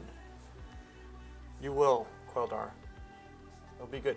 Coil Dart, just be patient with yourself. It's very hard at first. At least for me, it was very difficult because I had never really painted before. And it depends. Some people get into it better than others, but just stick with it. All right, stick with it, and you're in good hands because this is what we do here. Teach about oils, the old school methods of doing them, and see, this is good because y'all ask questions and I can do videos on them because sometimes it's, and Laura, you know this, like when you start, it's like you don't know what to do videos on. There's so many things to do, but you just aren't sure. And hearing people say, I want this or do that is actually very, very, very helpful. Okay, this is coming up just a little bit, just ever so slightly. Something like that. Okay, let's bring it up a little bit. Okay. And then here. This point's here, this point's here. Okay, so this is too close. So let me see. I thought that was correct. Maybe this point, I think this point actually might need to go up just a little bit. I'm gonna actually bring it up a slight bit. Just a little bit. I'm gonna actually double check this. Sigma S lens, good to know. Yeah, I'll, mine's the Sigma, 1 second. It's the 55 millimeter, which the reason is good is because it zooms in. You can't zoom it out. It'll focus, you know, on whatever is in between, but you can't zoom it. But the 55 millimeter, you can put it at a distance and it'll take away the perspective warp, right? You won't need to put it very close to the painting, and you can put it almost behind you, like a little bit offset, and it still looks like it's looking straight on the work. When you go and work on it, it still looks like it's just like it's right over your shoulder. And the color's great. It's just so awesome. And I do, essentially when I film at the moment, because I don't have a huge capture card, I film for about 2 minutes or so, maybe 2 minutes twice a day, which is a lot. I could probably go down to 1 minute, because if you think about it, you're cutting out all that time, unless you're doing a time lapse, but I'm not going to do a time lapse with 4K yet. I don't have the space. But that's what I do. And so I get the 4K footage, and then in Adobe Premiere, I cut it down to the 1920, right? So I go from 4K to 1920, but it's still, the quality is better, because Sean was talking about that. He says if you shoot in 4K and then it still looks better if you shot in 4K and reduce it than if you shot in the 1920. Or the 1080p, right? It still looks better. Anyhow, let's get back to this. Okay, I was going to go through and check. I raised mine up some because this is a little bit crunched. I can see it now. I rested my eyes for 5 seconds and I can see it. I'm going to go through, I'm going to measure from the neck point up to the nose point just to be sure. And I'll double check that. 1, 2. Yep. And so I brought mine up some, and it still needs to go up a little bit more, according to this. Yep, so this point right here needs to go up some. Now, that means I need to double check these points up here, because otherwise what's going to happen, this is going to be too crunched, right? So bring that up some.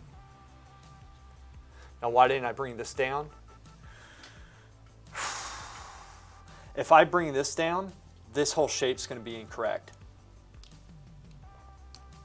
And I'd rather move this part up than move all that down. So this is how you slowly go through, and I'm going to bring this up some too. Okay, so if this is right here, this should come up here, which makes sense because in total I did move this up about that much, okay? So 1, 2. See how we shift? We can start shaping with eraser, okay? And then this comes up, and then you have this here coming up to there, which actually, what did I say before? Then the nose was too long, and I shortened it some before. Okay. Coldar27, do you try to imagine the form in 3 dimensions, or are you reducing everything to 2-dimensional shapes? Are you talking like about this drawing right here?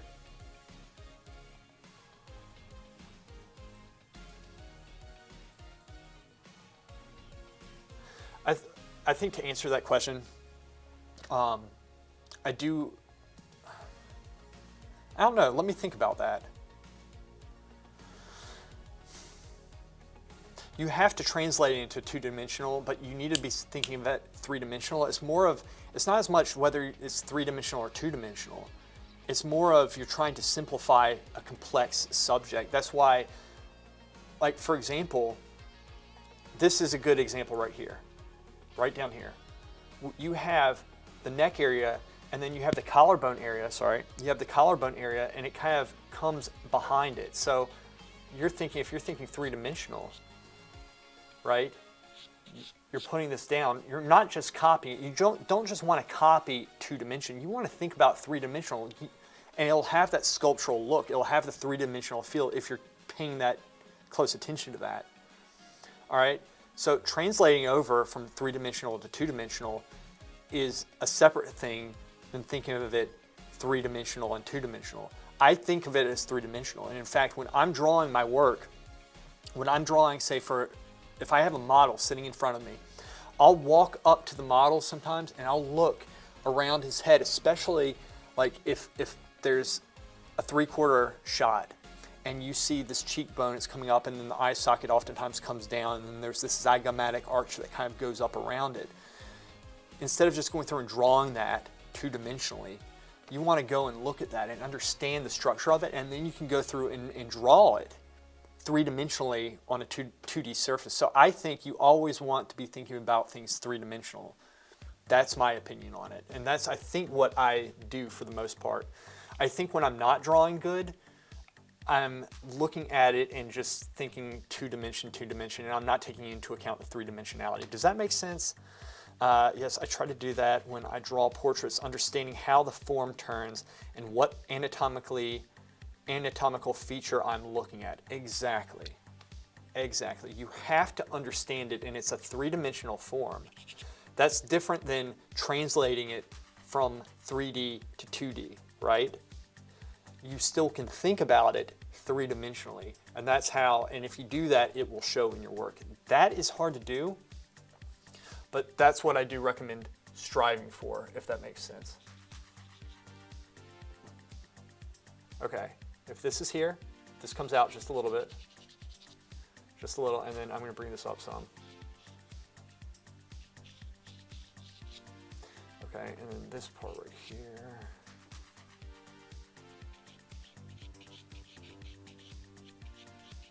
One, two, okay, this is getting closer. Okay. I think we're close. Now, I know that looks weird, but one second, let me fix this and then it shouldn't.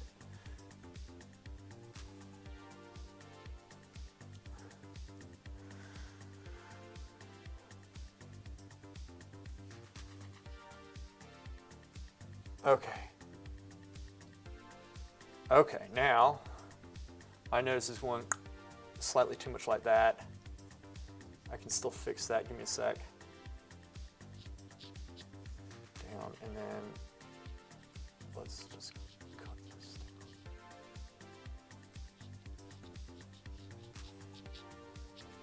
down. Okay, brought it in a hair width. It's still probably too wide. knife edge. Just take your time, slowly cut it. It pops out some there. And it's like mine's kind of going out like that. A lot of that right now has to do with just an accent mark I did. If I go through, I think I can clean that up some, pull it down. That took some of that off. It still has a little bit of bulb to it. That needs work. That nose is incorrect. But I will fix that in a second. Let's go through and just get the mouth in, because I've been trying to do that for some time. Okay, so this is here. This point is now more accurate. We bring this down. I'm going to look at this shape right here. Kind of comes down like that, and I'm taking into account this, that. How it comes up. Okay, and then we have this part here that goes at such an angle like this. And it's this space right here. There's one stray mark that I'm going to take away here. All right. And then what we're going to do, this is soft. Let's try to see how this is sharp-ish, but it's not like cutting into the paper. This is sharp-ish. Okay. This is going to be sharp-ish, sharp-ish. Okay, control your lines. This is going to be soft, but that doesn't mean it's inaccurate. So how thick is this? It's somewhere around here. How wide is that? It's somewhere around there. Is this lining up? Is this light shape correct? So what are we doing? We're seeing this whole shape here. And I'm going to kind of do a soft straight line there. And then from here, bring it up. I still can't believe I didn't turn the stream on for 40 minutes. It was really funny. You gotta laugh at yourself, you know. If I didn't laugh at myself, I'd be dead in the street somewhere, in the gutter. And I'm not even from the streets. Like, I came from a nice neighborhood. But I'd be dead in a street somewhere if I didn't learn to laugh at myself. I would have probably died of despair a long time ago. You have to laugh at yourself. All right, and then this point right here. So stupid, so dumb. All right, so this point, this line. Okay, I'm not blocking still. Relate. Look at the overall shape. Does it work? Okay, so this is coming down. This is slightly sharper. And you can slowly work the line up, and then we're just going to go across. We don't need it. Don't do the circle bullshit. Sorry. I'm trying to clean my language up some. Don't do the circle motion. Just go through and very softly, ever so softly. Just go across like that, okay?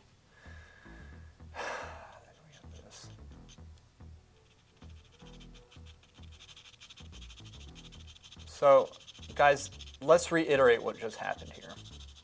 This explosion of glorious artistic construction on a barge drawing, of all things. Of all things. So what happened was, I was like, I need to get the mouth in. So I looked at this and I said, this isn't working because this was down here, and if I put the mouth in, it would not fit. Like this part, which should have been in literally the first 5 minutes of drawing this. All right. So instead what I did, I went through and started measuring things, found that essentially this was all off. I tried to move this, I tried to move all this down first, but then I realized that this point was correct and that this area right here just needed to squash in. So I opted to move this down, which this probably still needs to move down some too. Because if I look at this, this is kind of bulging up some. Fine, okay. But then from there, we went through and constructed everything, and then I went through and still, there was this point right here. This is still skinny, wish I can see that. Nonetheless, this point right here was inaccurate. I could say, oh, well, there's not enough space here. Move this down. Well, if I move this down, then all this is going to be wrong. So you have to think about these things. You know, you got to be quick. You got to act. You got to think. All right.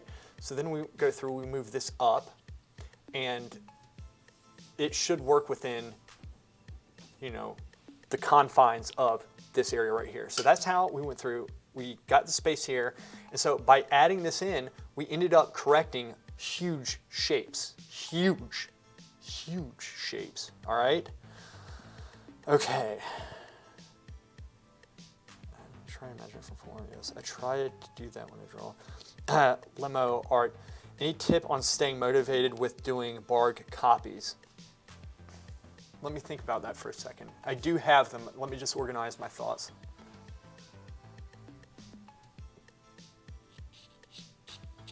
How many have you done Lemo art?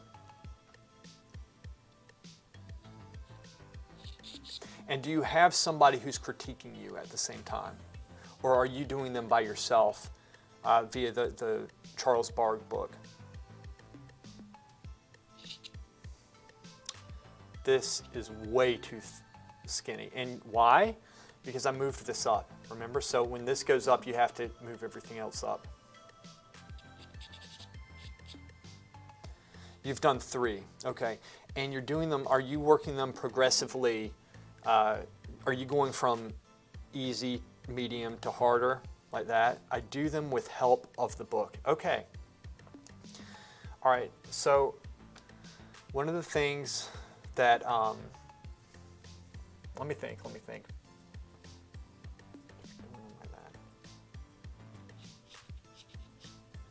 Are you seeing some improvement with your work? And are you seeing some improvement of your work?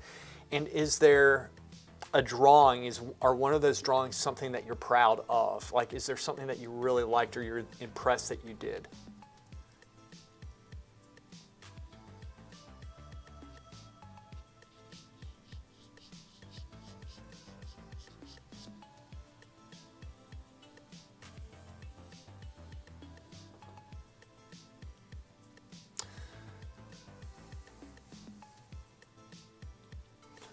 So I'm going to look at this point to get this point, but also I'm going to look at this point to get this point.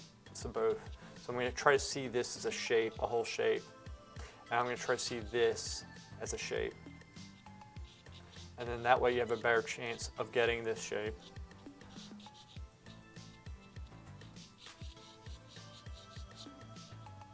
Lemo.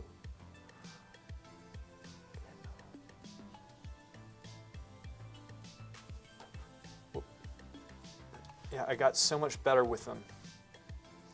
And where do you want to take this?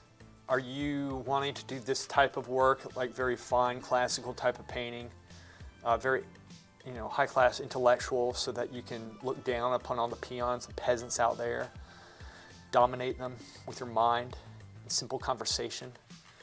Is that where we're going with this? I do recommend, but I want to hear it.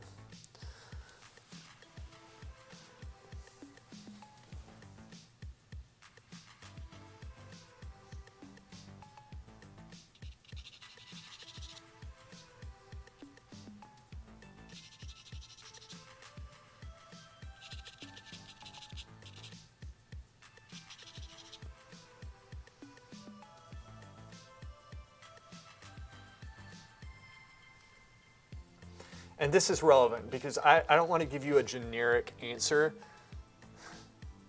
that covers all the bases but might not apply to you. It needs to be specific because motivation happens for many different reasons, depending on the person. If you're wanting to do this type of work, you got, for this type of stuff, okay, I use a couple different ways. I'll give you one or two different ways that I keep myself motivated when doing work that is redundant and sometimes boring. And that's why I was asking you where you're at, your stages. What I would do if I were you, and this is good because you see that you're getting better, okay, and I asked if you're working towards a goal, and I'm assuming you're working on answering that.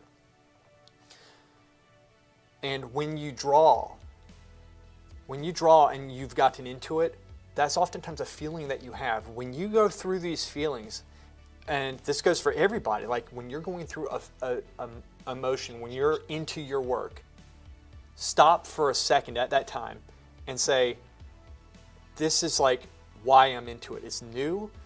Maybe it's the time of day. Maybe I just had a cup of coffee. Maybe I like what I'm doing. Maybe I've gotten warmed up and now I'm seeing this stuff. Maybe I'm just excited about it. Remember that. You can actually apply that to yourself when you're down and when you're tired and you don't want to work. You can actually get back into that mindset. That is a technique and it takes work to do, but that's why I asked if you guys do this, you can actually recall that state that you're in.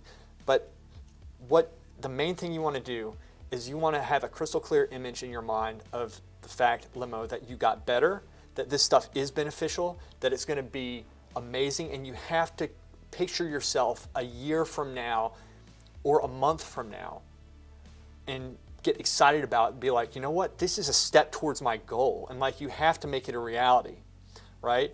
So I would write that goal down and put it right by your painting. And I would honestly, I would focus on it and just visualize it and convince yourself that it's going to be there. And this is something you got to do it. It takes effort. The thing is, when we're into something, oftentimes it's a feeling that we get, but it's actually a very rational thing that happens in our mind. And so we need to strive to get that back, right? It's not always the feeling that comes and goes, and sometimes I have it, sometimes I don't. You can do something about it. But it takes mental energy to get there. So I would actively think about what you like about it, where you're going with it. I would encourage yourself with the good things that you've done with it and say, oh, that line or this proportion's so much better now, and I'm going to be doing this type of work with it. Like, I know this is hard, but the benefits are going to be A, B, C, D. It's going to be so good for my work. You got to constantly remind yourself, and it takes energy that sometimes we don't seem to have. That's how I would handle that. So I hope that was somewhat helpful. But that's what I do. I do that in my work. I definitely do that in my work. You have to if you're going to get better.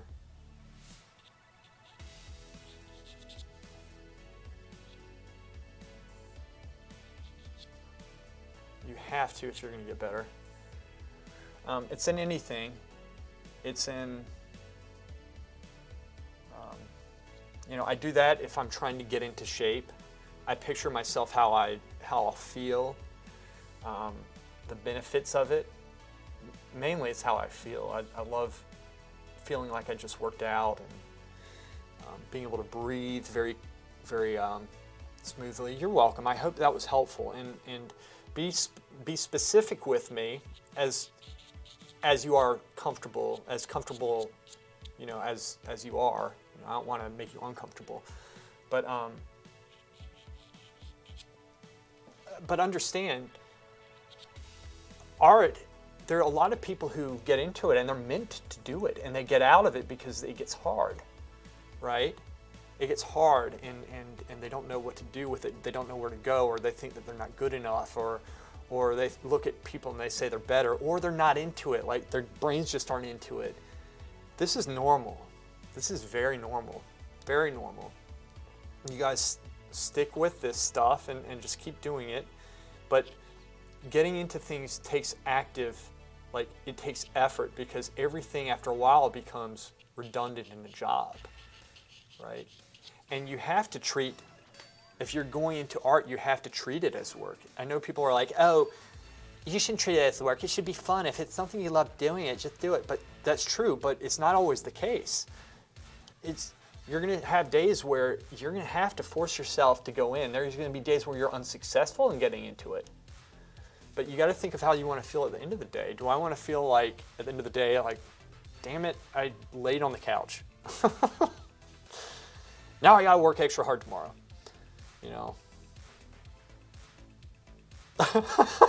Quelled Art 27. If you want to stay motivated, get a day job you hate. This is true, actually. This is so true, man. I waited tables at one point, and it was at a time when I was looking at my work as my drawing as a job, and I said, I have to go. People don't understand how hard it is. Go in there, I do proportions, I can't see it half the time, I'm by myself. All this stuff, cry. I got a job waiting tables, And I worked the weekends and Monday. I had Tuesday and Wednesday off. I had all day Tuesday off and half of Wednesday off. And those felt like weekends to me, and it felt like a treat being in the studio. It flipped it. You're right. You're right. You're very wise, Queldar27. You're mucho wise.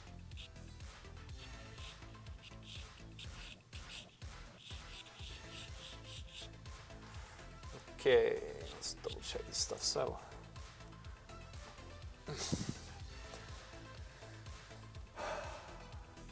I'm going to just double check these proportions up here, guys, and then we're probably going to, in the stream, in a second, this definitely comes down. This definitely comes down. It has to come down. That has to come down. I'm just looking at it. It has to come down.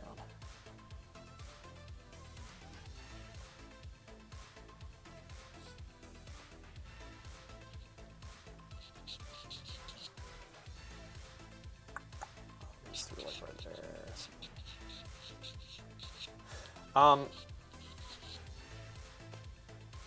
So,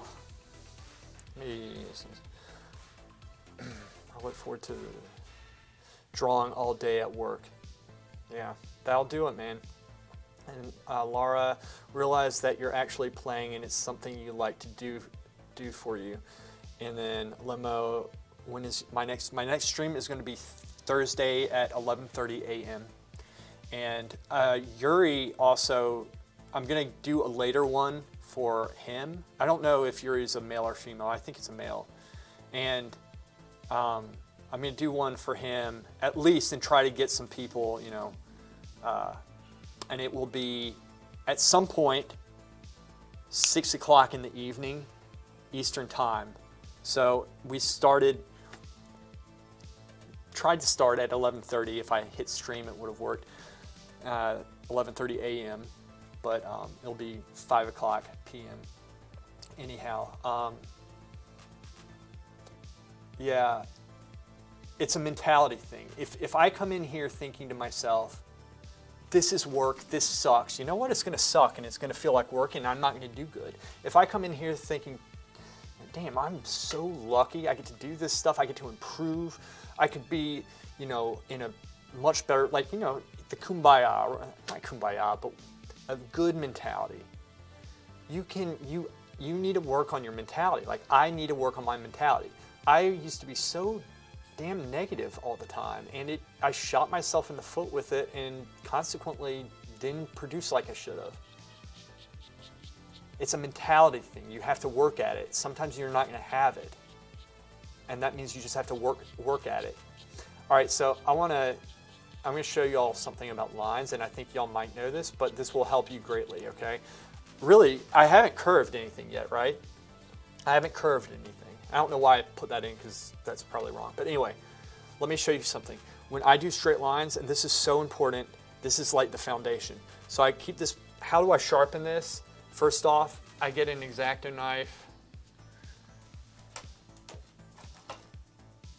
I wish my desk was messier. Whatever. I don't care about anything. But like, you get an X-Acto knife and essentially just shave off the pencil pieces, but shave them off in layers. Don't go down and then shave it off like all at once because it'll break the point. Shave it off so that you have, I would give it an inch, about an inch of lead, and this should be at least 3/4 inch right here. Okay, so you can go down quite far with it. And then I go through and just lightly put my finger there, and you have the sandpaper, medium grade, and just sharpen it. But you don't sharpen the tip, don't point down, just sharpen the tip. You kind of want to do an even sharpening, so it's like thin, thin, thin, thin, thin, it gets thinner going up top evenly. That's how you get this. And the reason why you want to do that, this will stay sharper longer than most everything else. You'll have more precision with it, and you'll get used to it. It's easier to draw with. That's number one. So having said that, a line exercise. So if y'all are going to be doing drawing like barge drawings and stuff, when I do my lines, so you see lines, oftentimes people will go through, they'll have a line here and a line here, and they'll connect it like this, right? You want to go through, first off, I hold it here, carry it through, carry it through. Okay, so if we're, for example, doing this nose, say this nose is right here, you have this going down, and then it kind of breaks here. See how I follow through? The reason being, and then follow through here, you have a more even line if you can carry the line through, but also look at this. All right, say you just went through, you drew this top part, which is this, and then this part right here, which is going like that, carry it through, all right? Then you can choose, oh, it should be here. No, it should be here. Okay, it's coming, let's see, really, okay, so it's coming through that point there. You can choose where you want it to go through, right? So always carry it through, and you'll find if you do it this way as opposed to this way, you can always go through. Look at that. You're going to have more solid form. You're going to better describe the angles that way, and that's a huge trick. Like a huge technique. That's a huge tip right there for this type of work. And I do that all over in varying degrees. You can see that here, follow through with the line. You can always clean them up. And you'll see too, oftentimes in the academic works, perhaps it'll be a standing figure and the light is hitting up top in the shoulder. And there's a very sharp breaking point up here. And so, and perhaps the rest of the body, the rest of the body falls into shadow. This part right here, oftentimes you'll see these crisscrossing marks, and sometimes the artist this little artistic touch that accentuates the form, the solidity of the object. So that's a little something you can practice doing. But you can also practice the variations of line quality, right? You have a light, sharp, you have a softer one right here. And this could be used for the shadows in the face. This could be used for the, outside lines where the light's hitting directly on the plane and it's a sharp breaking point, so it's going to appear as such.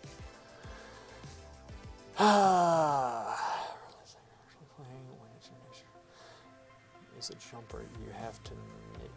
Meaning is a jumper you have to knit yourself. Quildar, you're funny. You're very wise too. Okay. So I said that this nose was off, so let me fix this. This part right here, you see this is coming up, but yet it really, if this is correct here, this comes in. This part essentially what it does, this part, me thinks. Let me fix this up some. This is kind of off.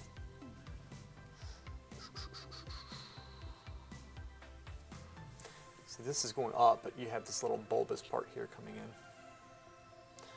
So I think mine's actually going too far out that way.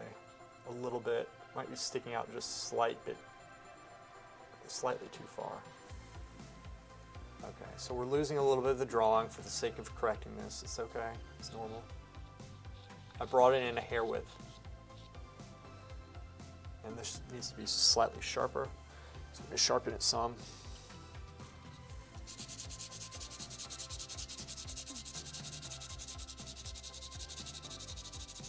I'm going to do this and then we're going to call the stream, and we'll pick this back up Thursday, 11:30 a.m. I just need to remember to press start stream this time. I don't know if I can do that.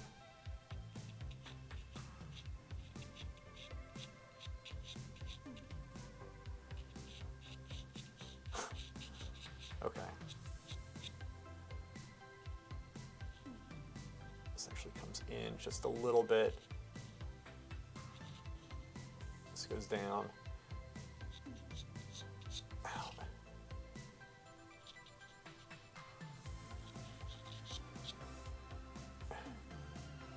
Okay, so I slightly changed the direction of the nose just a little bit. Cut it off just a little.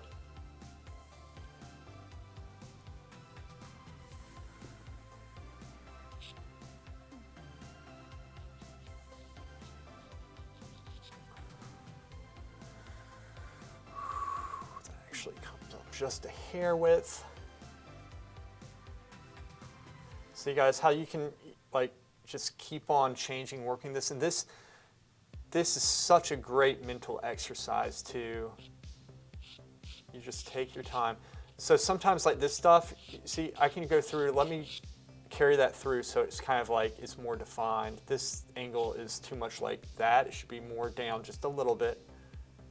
This is running the risk of being too long, so I'm actually going to, but this was correct, so I gotta be careful not to really bring that down too much. That's becoming a little bit dark for what I want at this stage, so I'm going to go through and try to get the control back by lightening this up just a slight bit. Okay, there. Okay, so we got some form back up there. You see the crisscrossing lines, I simply use that to get a solid line flow going through so I don't overwork this spot. I wanted to get the form back into it, so I'll go through and take the crisscrossing out at the very top, because when it's inside of a form, especially in the around the eye area, it can be distracting, and we don't want that. We want our eyes to be able to rest into what we're seeing. So that brought back some of the form, and it still needs to be worked some. 1 second. Just take this down. Hair width down, see? There is that kind of dip. I kind of got it with the eraser. So this is kind of how it's done, guys. That's a nice block-in we have here. It's a nice block-in. And so try that thing with the lines. Don't go through and make a line like this and then another one here. Another thing beginners do, they leave these little spots right here. Don't do that. Always carry your lines through, okay? All right. Guys, I think I'm going to call it. I'm going to get to that still life over there. It's going to be an awesome still life, and I can't wait to have the video for it. And the next video is going to be the model stand, how I set it up, and the lighting in here, which I explained to you guys some. And thank you so much for being here, as usual. I really enjoyed it. I will see you guys on Thursday. All right, Quildar 27, Laura, Limo, Carmina, if you're still there. You guys are awesome. You guys are really awesome. Really appreciate it. Laura, I need to check your stuff out too. All right, you guys take care. Y'all have a nice week. Don't do anything stupid. All right? And Laura, don't forget to press go live. All right? You've messed that up before. Don't forget.